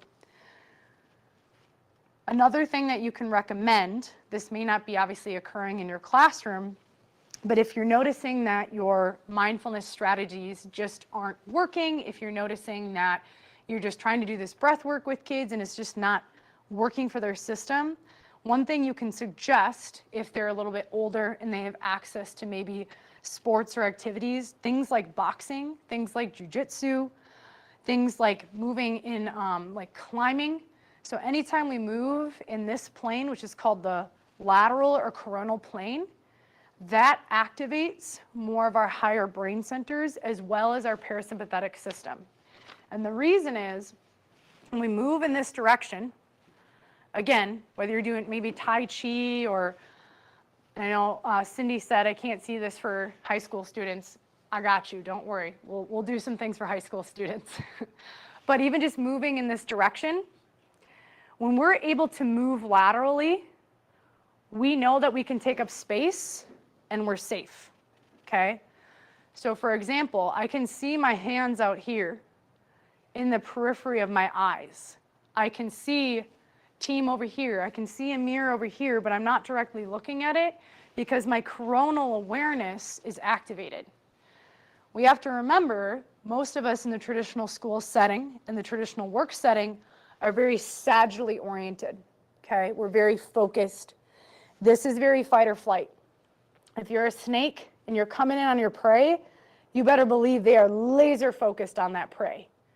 The goal then is coming out of that focus, or maybe you're laser focused on a project or, making something for your teaching, whatever it is, we need to come out of it, okay? Same with kids. They can be laser focused on their homework in your classroom. Let them come out of it and come out of it with them. And even just doing this, moving side to side. Kevin's doing it right now too. Moving side to side, moving our hands in this direction, right? And this is why sometimes like that Tai Chi or yoga movement can be really powerful to actually engage with. So high schoolers, yeah, they may not want to get on the ground and be a cat. Get it. I totally get it. I wish it were different, but Maybe we'll get there in the future. But just simple things like this. And some of you teachers probably see it with kids are sitting in desks, they're moving, they're like tapping, they just can't focus. Lean into the pattern, okay? Lean into that. Let them express it and move, and maybe, you turn on like their favorite music or something and like just get them to like organically move. Another strategy with this is instead of just coronal plane movement, which is one dimension, another thing I recommend, I know our camera's probably like all wonky, is non-linear movement. And non-linear movement is then essentially just moving your body however you feel like you want to move. So it might look like an interpretive dance, but it's less like, okay, do high knees or do this, right? It's like, hey, like just let your body start to organically unwind. That non-linear movement will also help different brain centers kick online, because the more dimensions we're moving in, the more different parts of the brain start to engage, not just one dimension, right? So high schoolers too, if we're working with aggression, rage, or even the freeze response, I don't have I guess I could press against this, but another thing we can do is to activate that fight energy, right? The sympathetic. Again, we want to make sure this is being acknowledged and not suppressed, because if we suppress that aggression, it comes out sideways as annihilation and projected onto other people and things. So if you have a wall, right, obviously in your classroom or in your house, standing against the wall, so if this was my wall, for example, I'm not going to turn my back fully to you, but pressing your hands and almost pushing your feet against the ground and pushing against the wall and just feeling that energy and that resilience and resistance back. So just, and what you can do in this is like asking them, whatever sound or like just whatever noise, or if they're not ready to make a sound or a noise, just really get push, push, push, push, push. And then you can maybe go back to this, right? And just moving that energy and then push, push, push, push, push, and then moving that energy. Now I get if someone's in deep freeze state and apathy, they might be like, that's dumb, that's stupid. I get it. So how can you start to do this and practice this on your own and make it not weird? The only reason why that, we've come to accept that it's weird is because we've created that and we haven't tapped into it to ourselves. So the more that we can start to practice this on our own, through that quantum coherence and through biological entrainment, it starts to become not as weird and part of the norm. And again, I'm not saying that you need to do all these for like 50 minutes in the classroom, but how can you start to engage in these in little ways, right? 2 minutes a day is going to serve you way more than 2 hours once a month. Like, oh, I forgot, I guess I'll do 2 hours of it in one day. No, baby steps every single way and every single day help that nervous system, including yours, start to self-regulate. So I'm going to pause before I go into more. If there's any questions, we are going to take questions soon at the end, but just looking at the comments here. Love these practical strategies. I want to pretend to be a tiger. Yes, Shannon, I love that. Loving all these suggestions. Good. And again, my goal for you all is, like, you're not going to be the doctor. You're not supposed to be the therapist, but you have a nervous system. So let's learn how to engage with it and like make this stuff less weird. My vision for the world is if we could start every day in a classroom where we are moving our bodies and having a dance party and yeah, we got on the floor a little bit and like, just, less like boom, wake up into technology or wake up and sit down all day. That doesn't serve our physiology. So it comes back to you, right? It comes back to you and practicing it. Our school district is going to 90-minute periods, so I could totally see taking 10 minutes to move. Yes, awesome. And I promise you, if you take 5 to 10 minutes, the rest of that time in your classroom is going to be very different. And you get to see it as an experiment, right? I mean, you're the leader.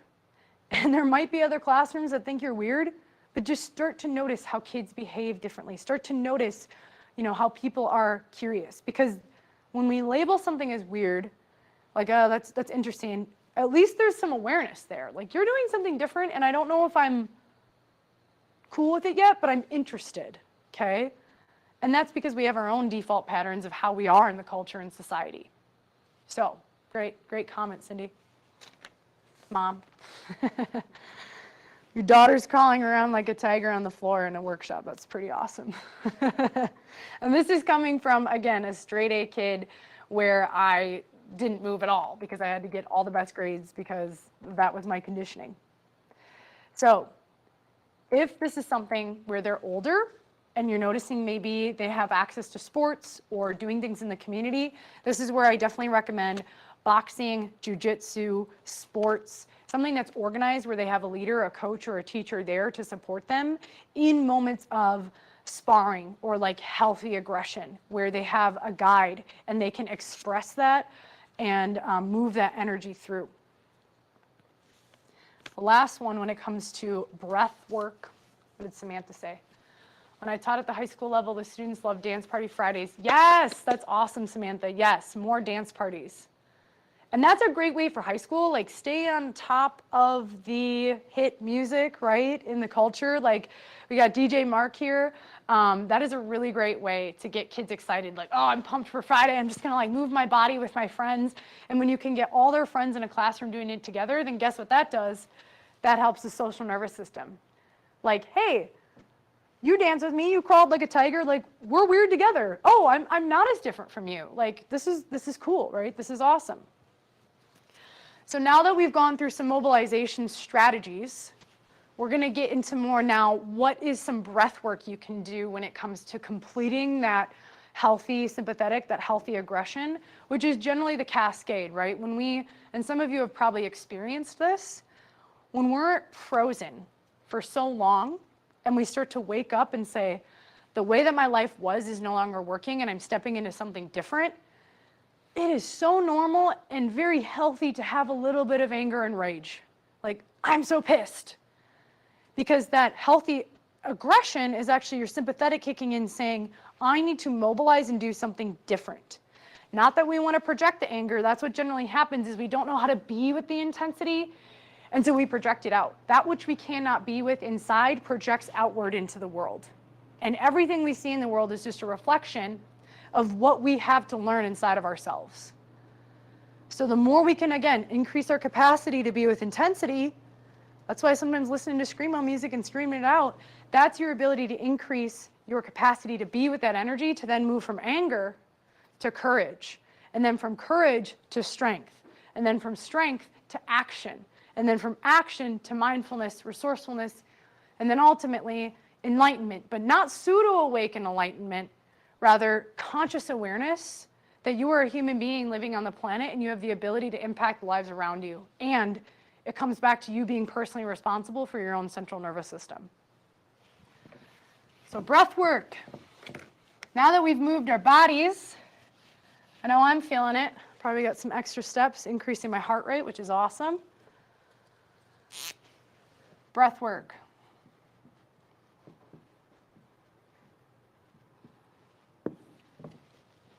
Again, here's where we're going. Move, breathe, and then the mind.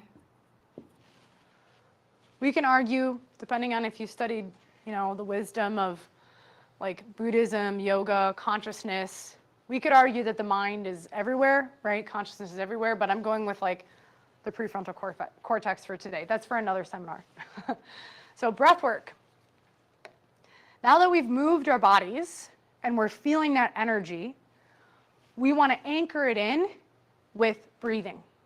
So coming out of the freeze state, activating healthy sympathetic, feeling that energy discharge, and you will notice as people are moving, like myself, like, oh, I feel like I can breathe. I feel like I can breathe. Cool. When the body feels like it can take a deep breath and it's not high or not breathing at all, that's when we want to anchor in this new pattern saying, hey, you've moved, you're resourceful, you're safe. Now let's anchor it in with breath. The beautiful thing about breath in our body is that there's the biological breath, which is the subconscious breath. And then there's also the conscious breath, which is, for example, right now, I was consciously aware of that breath, which brought me into the now. Breathing is one of the only functions of the autonomic nervous system that we actually have, conscious control over. I'm hoping that I get to a point where I can tell my liver what to do, but I'm not there yet, right? So breath work is amazing because we have conscious control. So the more we can consciously practice in training our breath, training our diaphragm, the more that our subconscious breath patterns will actually start to shift and be more of the safety breathing, which is low and slow, right? If you go back to the animal brain, animals in stress or prey animals breathe really high, right? This is why I watch rabbits and squirrels in my front yard all the time. No. But feeling safe and that you're in control, not that you're going to be a predator to people, that's not what I'm talking about, but you are in control of your body, you are safe, you can take up space, is low, slow breathing. Now, through mobilization alone, there may still be some energy of anger and aggression. So one of the things that I teach is called fire breath or transform breath. And I'll try not to spew boogers all around, but the way that this looks is nostril breathing, so breathing in through the nose on one side, and then switching. And you can hear I got some stuff I got to work out there. But what you do is you're going to alternate back and forth, in through the nose, out through the nose, switch, in through the nose, out through the nose, switch. And ultimately what that's doing is when you breathe only through your nose or even just like that, what that's doing is it's activating that healthy sympathetic, right? Like I take my power back, I take my courage back, I take my strength back. And it's also getting oxygen to both sides of the brain, both hemispheres of the cortex. And that allows for not only logical reasoning, but also creativity. And remember, you have that part of your brain when you're born, it's just more of like a sponge. The wiring hasn't been laid down. So when we do conscious breath work, bringing oxygen to different parts of the brain, that then lays down the safety that it is safe to have higher thought, it's safe to have creativity, it's safe to have focus and logic as well. So doing that, I'm not going to do it because I think I'll need like a Kleenex, and I teach breath work every single month and it can get messy, but doing that, alternating, what you'll notice is this rush of energy. And so doing that breath work after you do some mobilization can be really helpful to complete that loop. Now, if you feel as though there's more safety kicking in and the person is complete with more of that fiery energy, you can then come back to biological safety breath, which is more in through the nose and out through the mouth. So yes, the way that you breathe changes the way your brain functions. There's a lot of studies now seeing that mouth breathing, like simply through your mouth, is not serving, especially with kids. If they're mouth breathers, it hits your body very differently because when you breathe through your nose, it's filtered very differently in your body versus your mouth. So I would recommend, if you want to learn more about that, one of my favorite books I recommend is called Breath by James Nestor. And he goes into more the nostril breathing versus mouth breathing. Again, I'm not saying like tape your kid's mouth shut at night, but the more you can practice breathing through your nose, you're going to be able to activate different parts of your physiology and it's going to become easier. As far as safety breath, so we've done our movement, now maybe we're pausing, we're feeling that energy move through our body, we feel resourceful, then we want to anchor it in. So ideally low and slow, when we inhale, we call this box breathing, some of you have probably heard of it, but breathing in through for 4 seconds in through the nose. And as you inhale, then you're going to hold for 5 or 6 seconds, hold your breath. And then you're going to exhale for a little bit longer, so 6 or 7 seconds, and then hold your breath for another 4 or 5 seconds. Now, a lot of people have been taught box breathing, but they don't actually know what they're doing. They just know it works and they feel good. The reason why the longer exhale works is because as our lungs release oxygen, they are deflating. So when we inhale, the goal is that our diaphragm descends. So we breathe from here, from our belly, from our power center, our lungs fill up with oxygen. And then as we exhale, so when we talk about the waves, right? We inhale, lungs fill up, your heart rate is going to a little bit because there's more pressure on your heart. So it has to pump a little harder. The lungs are taking up more space. As you exhale, that's creating more space for your heart, and your heart rhythm slows down. So if you can increase your exhale just a little bit, you're going to train your parasympathetic nervous system more and more. You're going to train your diaphragm more and more. So breath work is not just take a deep breath, but there's some science to it, and there's some ways that you can play with it. So if you're doing and you're finding that the mindfulness practices you've been taught are working for you, here's maybe some modification as far as allow the exhale. Most of us don't exhale enough, right? Most of us get plenty of oxygen, but we have way too much carbon dioxide running through our system, and we're not exhaling out that toxicity. And when we're not exhaling out that toxicity, that creates a different, microbiome in our body. It creates a different neurochemistry, and ultimately that's where we see dis-ease come in, right? Whole nother topic, but just the power of the exhale. Because every time you breathe, you take an oxygen, it binds to the red blood cell, and then in order to get rid of that, the carbon dioxide has to attach, come back, and anyway, we don't need to go into Science 101, but you get it. So that is more safety breathing. So if you're doing breath work or having your kids take deep breaths, maybe you start with a little bit of mobilization and then move into breath work. I promise you it'll make a huge difference. So then, all of this too, I know I'm going through this pretty rapidly, but as you're going through and you're doing these different things and you're facilitating this maybe for your kids, for your students, for yourself, or for your team, I know some of you on here also work with other teachers, maybe you're facilitating it for them. Take a moment to pause. Take a moment to let it sink in. Let your physiology attune to what it's experiencing. Notice, how's my heart? How's my shoulders? How's my belly? Amelie was talking about stomach ache, nausea, right? There's some defaulting there. What is our body saying to us? And just pause and take it in and notice. We live in a culture where it's the next thing, the next thing, the next thing, the next thing, go, go, go, go. And I'm totally guilty of this, right? As someone who's on a mission in life, it's easy to just get caught in the doing. And yet, in order for us to speed up, i.e. make progress and self-regulate, we need to slow down. And what you'll find is the slowing down and being with those moments, being with that intensity, actually helps you gain everything you're truly looking for. Physiological ease, presence, because when our bodies feel safe and our minds feel present, that's when the insights come.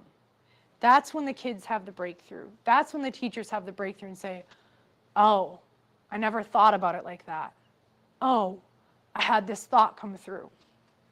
We have to trust our bodily wisdom.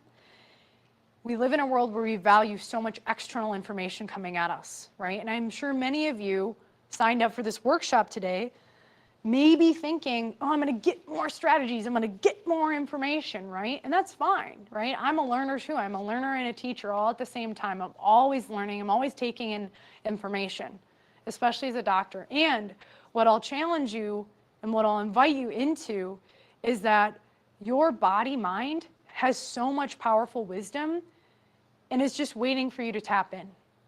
We as human beings have created systems and technology and computers and these really amazing cameras that are filming me today. This Zoom, I'm literally blasting off through, waves through space to land maybe in your living room. We need to come back and trust this, our own inner technology. And as a result, empower kids to do the same, to trust their intuition and allow their intuition and their instincts to then give them insight and ultimately be those creative beings in the world that we're looking to cultivate. Because I don't know about you, I know the last 2 years have been challenging. Trust me, I work with teachers every single day and educators. I get it. I see it, and I see it in your nervous systems.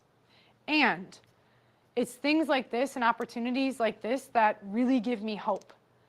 to be able to just pass on this bodily wisdom, my hope is that we start to tap more into that. And it's not new technology. It's been here for thousands of years. The science is just now catching up. The science of embodiment and mindfulness is now just catching up. So I invite you to trust that. Because as we were saying earlier, I get that it can be easy to think, well, if I let my students or let myself tap into this animal energy, is my classroom just going to be so chaotic? And there may be moments of that. I will say, if you've never been given the opportunity, there may be moments of a little turbulence and a little bit of that shakiness coming from a frozen state. And the dysregulation may amplify a little bit, but leaning into that, seeing them, being with them, you don't need to do anything or fix it or control it, because I know that's what we've been taught. Control it, suppress it. Oh my gosh, I'm not in control. What if you were to just lean into it a little bit? Connect with your body, trust your instincts, trust your intuition, lean into it with that kid, because at the end of the day, yes, you've been given this title as a teacher. Yes, they've been given the title of a student, but at the end of the day, you're both human beings. And we're here on this planet to entrain and be with each other in a much more coherent, balanced way.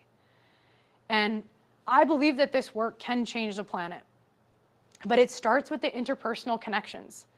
And it starts in those relationships, those one-on-one where the student comes to you and they're dysregulated. It starts there.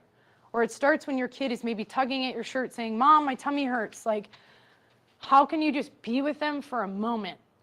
Because you've learned to self-regulate yourself. You've learned to self-regulate your inner child that's just asking for a little bit more seeing and witnessing. So trust me, I get that some of these strategies and some of these ways of being, they might seem very different. It might seem like, well, how am I going to make this work? My invitation is like, what if it works so well? Rather than thinking, what if it doesn't work? What if it works so well that we have the ability to shift the way that we are educating and empowering our children? What if it works so well that it shifts the system that I know you teachers can get frustrated with? I get it 100%. Sometimes you can feel trapped, like you don't have control.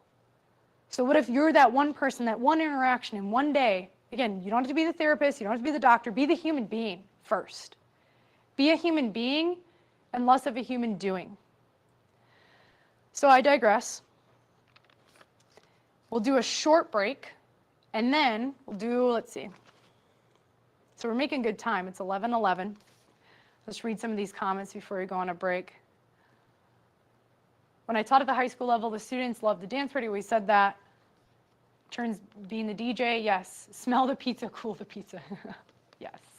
Yes. Yeah, that's physiology, right? You don't touch a hot stove, you don't touch a hot pizza. This all comes back to physiology. Relationship building is key to good teaching. Well said, Mom. I guess I learned that from you, huh? So I'm going to give you all a short bio break. We'll take, let's see, it's 11:12 my time, so let's come back at 11:25. And then as you're on break, think of questions, comments, anything that you want to address. I'm here for you.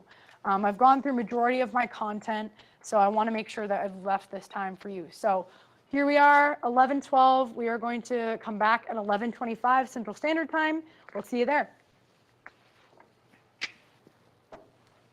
Audio Jungle.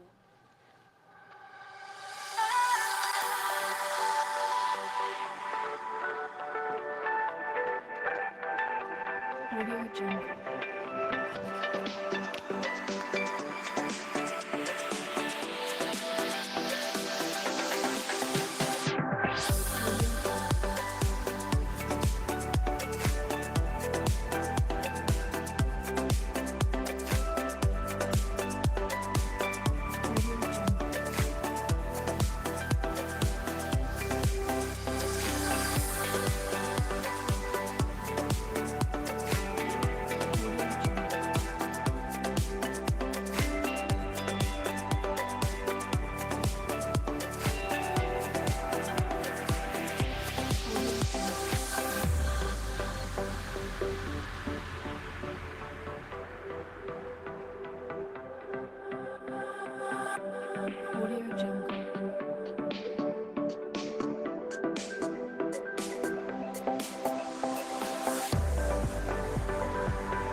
Audio Jungle.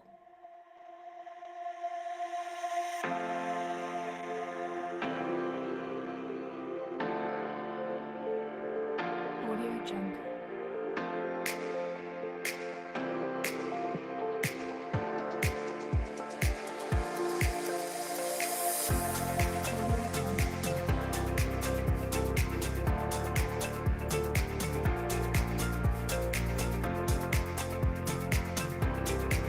Audio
what I notice in my body.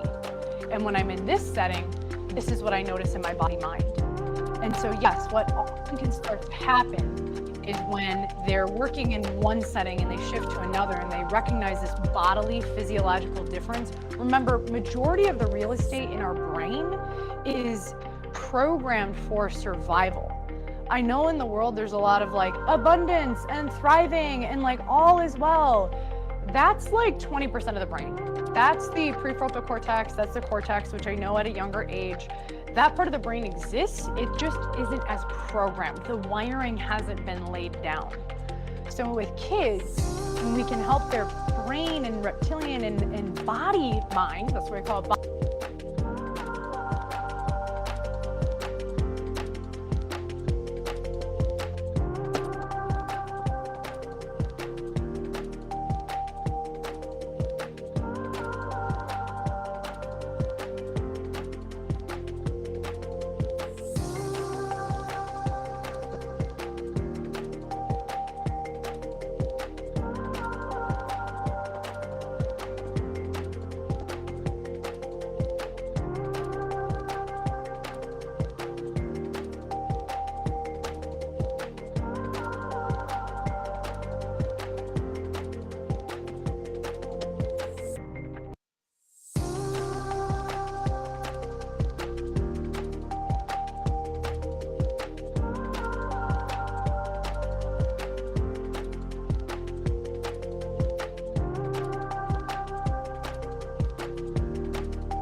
Test. Oh, this is the other one. Doesn't really matter. Oh, you put the other one on there. Okay.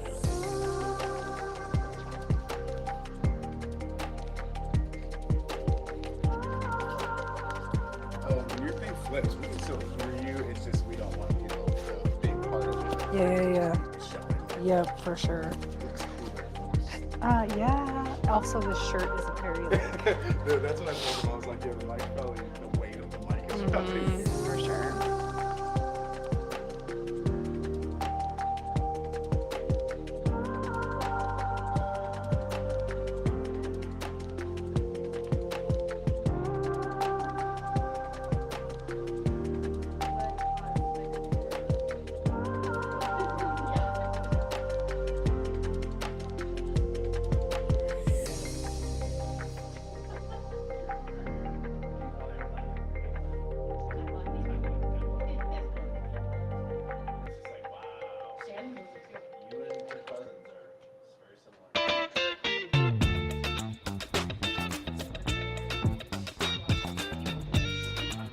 Ready?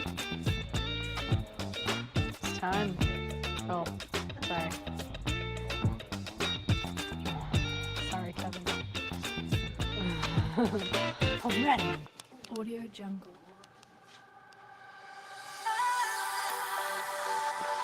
My husband and I went to go play rugby on, like touch rugby on Monday night Audio Jungle. from like 9 to 11 p.m. with like a bunch of college dudes. I'm so sore. I'm like, I haven't done this in a long time.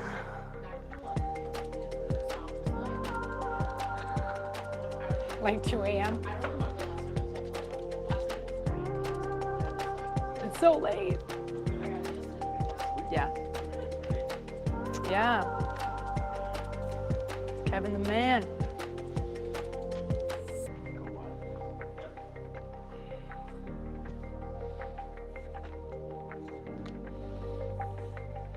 All right, we on? We are live. Welcome back, everyone. I hope y'all have attuned to your body. Got your little bio break. One of the best things you can do for yourself, so a little teaching here, is to come out of freeze, is just those little things, right? A little sip of water, go to the bathroom when your bladder is telling you to, right? I know we've been socially conditioned, like, we gotta hold it, gotta get one more thing, but the more you can attune to your biological rhythms, the more you'll actually come out of that freeze state yourself. And remember, just to recap, With the 5 Fs, you can be in some of those defaults and be in a couple of them at the same time. Ultimately, we do have one primary default, but just remember, we are dynamic beings. Your body is dynamic, and it's not a one-size-fits-all. And one thing I want to mention before we get into comments and questions is this term that I've been throwing around, entrainment, or biological entrainment and coherence. What that's really rooted in is the ability to trust your body, trust your physiology. And I also get that if there is a history of trauma, if there is a history of rooted experiences, it can be challenging to learn how to trust your body. But we have to start somewhere. And so trusting our whole entire body starts with listening to our physiological cues, listening to the language of the body, whether it's a symptom, whether it's thirst, hunger, needing to eliminate, just start to listen to those aspects of yourself. And the more you do that on a daily basis, the more you will be able to listen to the people, to the children, to the students, to the kids around you, not to control it or fix or do anything, but listening through presence, listening through being. Listening doesn't just happen with your ear, right? Presence and listening happens through body language. And so again, as you trust your body, listen to your physiological cues, and learn how to be with intensity and increase your capacity, your ability to be in those moments of when a system you notice is learning how to self-regulate, maybe still having some ups and downs and tsunami-like waves, that will become easier because you've done the work yourself. So if I leave you with anything today, my invitation is that you take this and you apply it to your own life. One of the things that I'm up to in the world is facilitating and teaching embodied leaders and helping them become more embodied and feel safe and at ease, as well as creative and powerful and expansive. So the more that I can share this wisdom with you and you can take it and learn and apply it to your own life, to me, that makes a world of a difference, because I know you as teachers and parents and educators, you are impacting so many other lives. So I see it as a ripple effect. And like we talked about, that primary relationship starts here.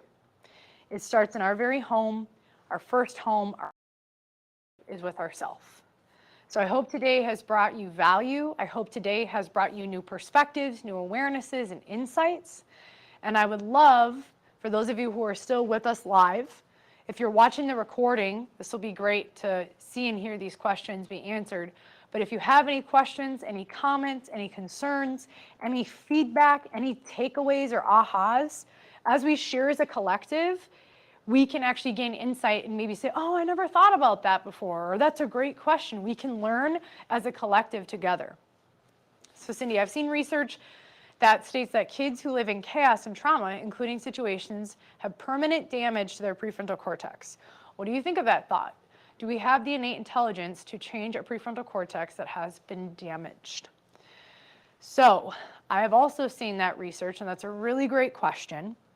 We have to remember that we only know, the research only knows as much as we've lived, right? And the old research, you know, as a neurological chiropractor, I study the brain a lot, and I study things like concussions and trauma. And while, yes, trauma, depending on if it's a big T or a little t, and the repetition and the intensity, trauma will impact a developing brain, 100%. And we have this thing called neuroplasticity. It's very big, and it's still relatively new, but our ability to engage with our nervous system and retrain our brain, we have that ability, and that ability exists. And what they're finding is that the brain can create new neuronal pathways. So yes, if it's a concussion or trauma, that physical part of the brain can actually be altered for a long time. And there is hope in the sense that we can create new neural pathways from other parts of the brain to help support that which maybe has been impacted. Now we're just starting to see the longevity of this research because, again, brains and neurons and axons, the cells of the brain, take a really long time to change and heal. If you think about it this way, our gut cells, for example, our stomach and our liver, those cells are turning over, i.e. dying and regenerating about every 3 to 4 months. You have a brand new stomach every 3 months. You have a brand new liver every 6 months, right? Our brain and our nervous system does the same. It just takes anywhere from 2 to 5 years. So I'm not saying that trauma, you have to live in that state, but it does take more time to create regeneration and neurogenesis in parts of the brain to ultimately create that new state of being. So I would argue that some of the research that's out there, it's just we haven't been able to see the longevity, but we're finally seeing it come out specifically with concussions. That's a huge type of trauma. With many of you probably know the ACEs study, Adverse Childhood Events and Experiences study. What we're seeing is that yes, the brain can change, but those of us who have maybe experienced a little bit more of the bigger T or significant trauma, it just takes more time and repetition and engagement. So you do have to engage in it every day. That's why I say that, right? I am someone who has experienced versions of trauma, and I lived in those states for a while, and I've been on my own self-commitment and healing journey for 10 years, and I still default, right? I still get angry, I still have my moments. It takes time and it takes repetition because our body is changing through space-time, and our understanding of brain research has changed. And so we need to get that our lifestyle and the way that we add stimulation into the body is changing the brain in that very moment of time. Amelie, overall, this was a very informative session. We are conditioned to keep our feelings all bottled up. Yes, when in fact we need to express them to let them move through the body, mind, and soul. Our kids should be taught to be self-regulated more and know that feelings are meant to be felt. Us, the adults, need to do the work and pass it on. That's basically the seminar in and of itself. Thanks, Amelie. But yes, emotions are a real thing, and emotions are waves, and this is something I really teach is in order to really heal it and come back to wholeness, we do need to feel it and experience it. And it's not that we have to stay in that trauma loop, because I know sometimes people teach like, oh, you got to feel it and feel it and feel it, but there is a point where like, if our body doesn't have the capacity to feel that intensity, we will go back into shutdown. So there's got to be little moments of emotional regulation. Not that you're going to rip the Band-Aid off, but this is where I come back to little moments every day, right? Little moments of sound, little moments of self-expression, right? Every single time you do that, you increase your container, as Amelie said, to be with that intensity and to know that emotions are a part of life. They're not who you are, but they're something to be experienced. Remember when we talked about the polarities, when we don't feel safe to express our emotions and we bottle them up, that's where there can be this boom outburst or boom, like so emotionally dysregulated versus like, oh, there's a difference, like anger is different than frustration, is different than irritation, right? There's a different frequency and experience in the body, and we get to experience it all, but we don't have to stay there, right? We are emotional beings, but we are not our emotions. So one thing I'm big on teaching is conscious languaging, for example. If you're around kids, notice what type of languaging you're using, right? Are you saying, oh, you're just angry, or I'm angry? It's like, I'm experiencing anger. So it's a really powerful shift, is not that you're angry and placing a label, but say, I'm experiencing anger. Then asking yourself, what does that anger feel like in your body? Where do you sense that anger? Oftentimes anger is going to show up in the lower neck, in the chest, and the shoulders. Is there a way that you could connect and lean into that anger a little bit to let it move through and then feel a little bit more self-regulated? So as we talked about, lean into the pattern, lean into the wisdom of the experience and the medicine of the body. So thanks, Amelie. Thank you for being here. What else? Fire away, y'all. And as you can hear, I can easily just keep going on this stuff. And thank you all for being here. It's truly an honor. Like I said, my parents were teachers, my grandparents were teachers. I see myself as a teacher, and I always feel very honored and blessed to have opportunities like this to teach. So I just want to say thank you for showing up and being present, whether you're live, whether you're tuning in on the recording. It really does mean a lot. And if you're shy, you can always reach out to me individually too. I think our team is typing something. Maybe. I've seen the analogy of the kid who has trauma after trauma, and the pop oh, the pop gets shaken up every time. They get to school and a teacher may ask them to do something and the shaken up pop can is let loose. This seminar has helped to put science behind that, yes. So we can understand then that bottling up, you may still experience those rageful moments, those explosions, because they actually feel safe with you. Because at home, they may not feel safe. And yes, that can be exhausting for you teachers, to be kind of that emotional soundboard. And this is where I go back to saying, be with that, lean into that. You don't have to fix or control it. But how can you regulate your system and be in that moment for just a moment to let them be seen, to let them be heard? Because maybe in another environment, they're unable to let that through, right? So thanks for sharing that. How can I explain what I'm doing to an administrator who comes into my classroom and says, what are you doing? So that's a great question, Shannon. So one, what I would do is maybe if there's an ability to have a conversation with them first and say, hey, I have learned some things. I want to practice some of these things and see how it impacts my kids.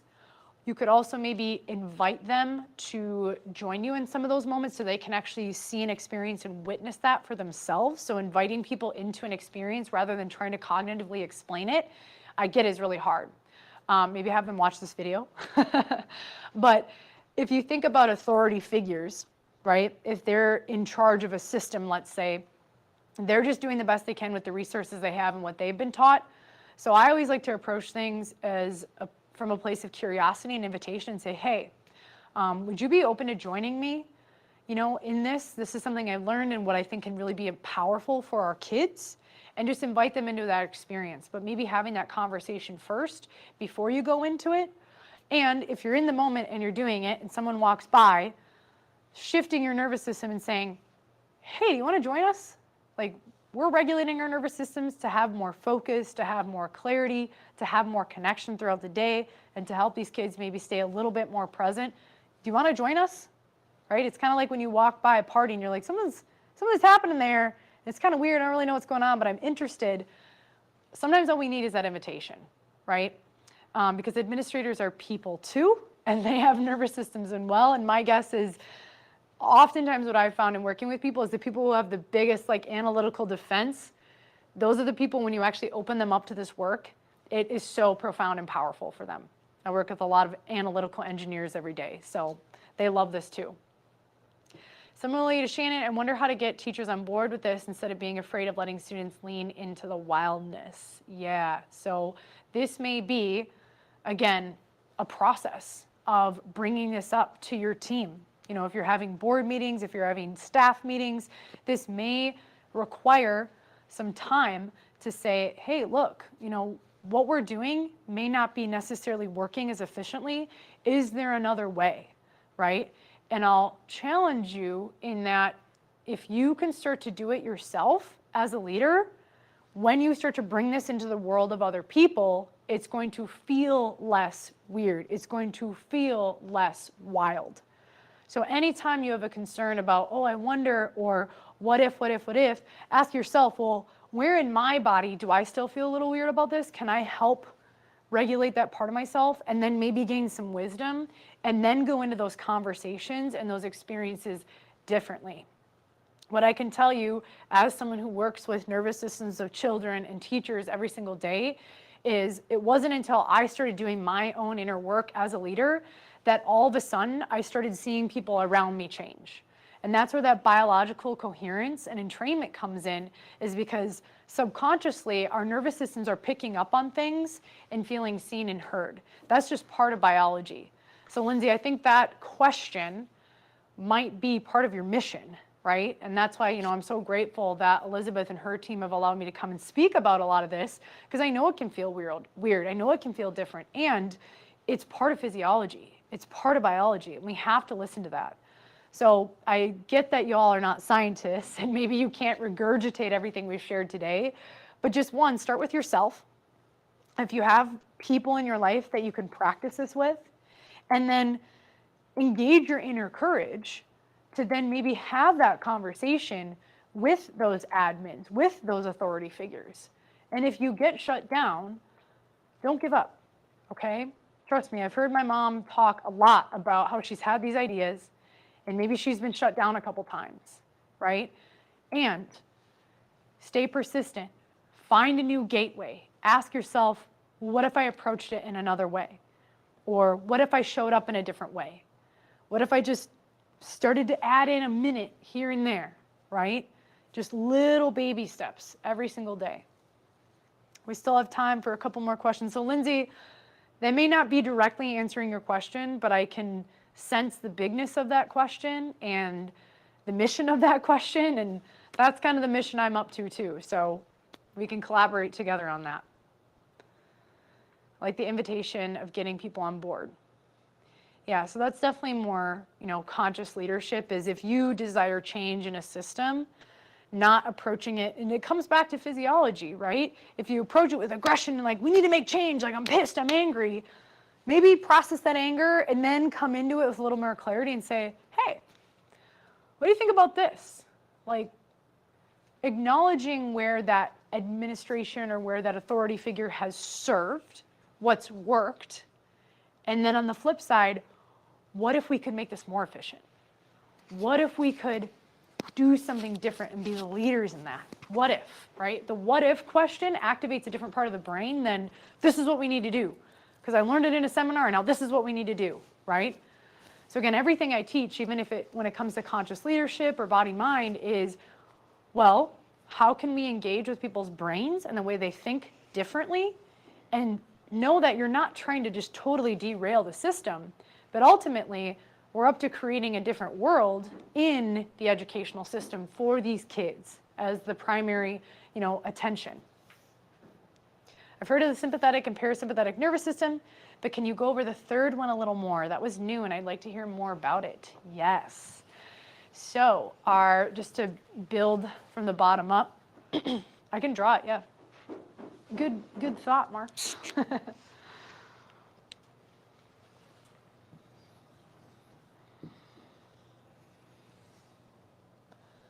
Parasympathetic nervous system and sympathetic nervous system exist in the spinal cord, okay? So this is the earliest part of development. So about 7 to 10 days into a baby being developed in the womb, you create what's called a nodal cord, which is your spinal cord. So this is like earthworms, snakes, right? This is like they have this part of their system. That's the autonomic or automatic nervous system that controls your heart, your lungs, your liver, your digestion, all of that.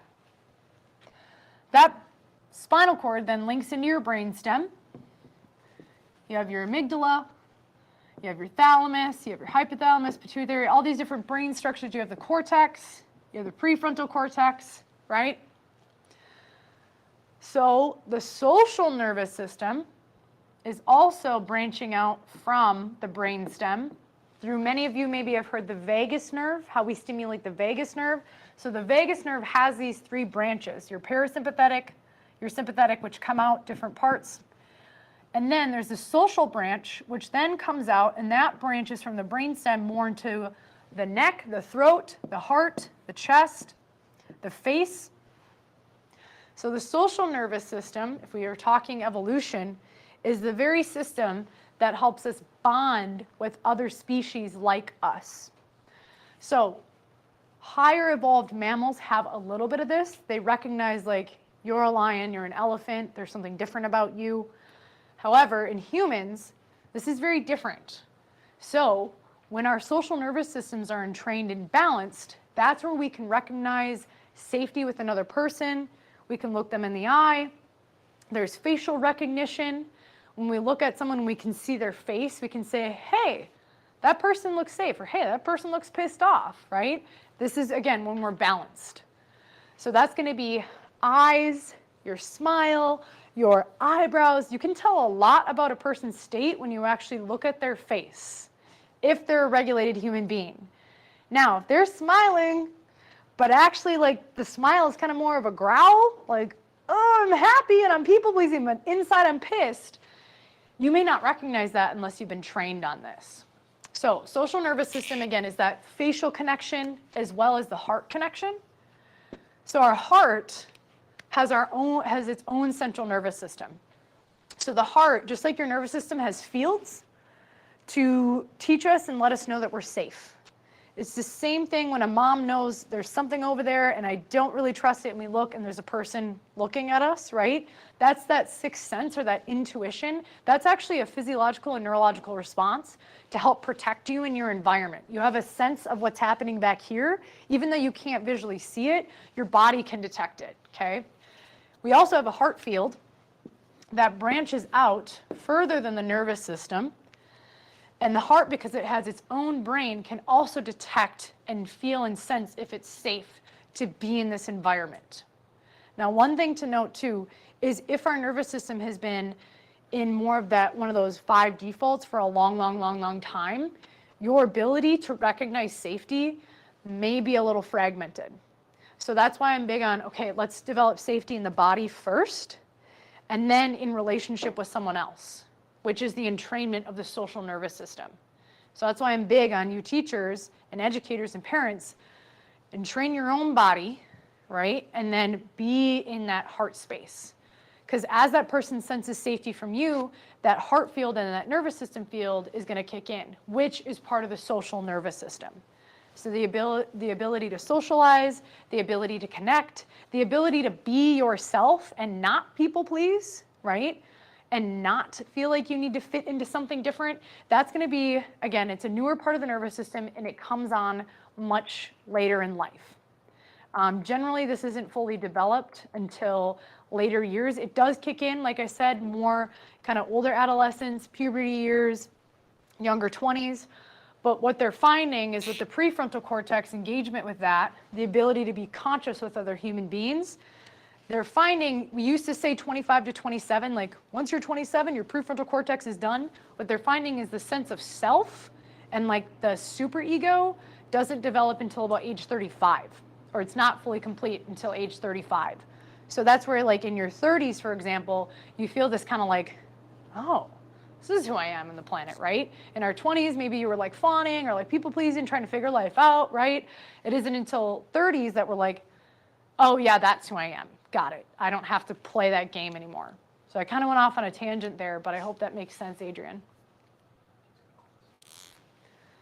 Okay, makes sense. We got one more comment, and then we're going to close up. Makes sense that students are experiencing trouble in this area because they don't see faces due to masks. Yep. I'm not going to go there right now, but I agree. So I'm going to let Elizabeth wrap it up. You can Thank stay you here. so much. I'll stay here. Thank you so much. Thank you, Dr. Mel. Thank That you. was everything I had hoped for that teachers, administrators, really everyone that we work with would be able to hear today. It's so important for us to keep coming back to when we have challenges in front of us, like what can we be doing ourselves versus waiting for the conditions around us to change. And so I just love that whole idea of being able to come to ourselves first and then see and know that we have this amazing system in our bodies that directly will impact the students around us and the colleagues around us 100%. and, you know, just families, everyone. So really, everyone who tuned in today, thank you so much for coming, for attending, for taking this time. I know your time is so highly valuable, and you made a choice and said yes today, knowing that this was something that was going to serve you well, and I hope you feel that it did. Have a wonderful rest of your day. Have a great weekend. It's Friday. It's sunny, at least here in Minnesota. It's her birthday! It's a birthday celebration day. So go out, know that you are valued, know that you are an expert, and that you are so, so connected. Thank you, everybody. Bye. Thank you.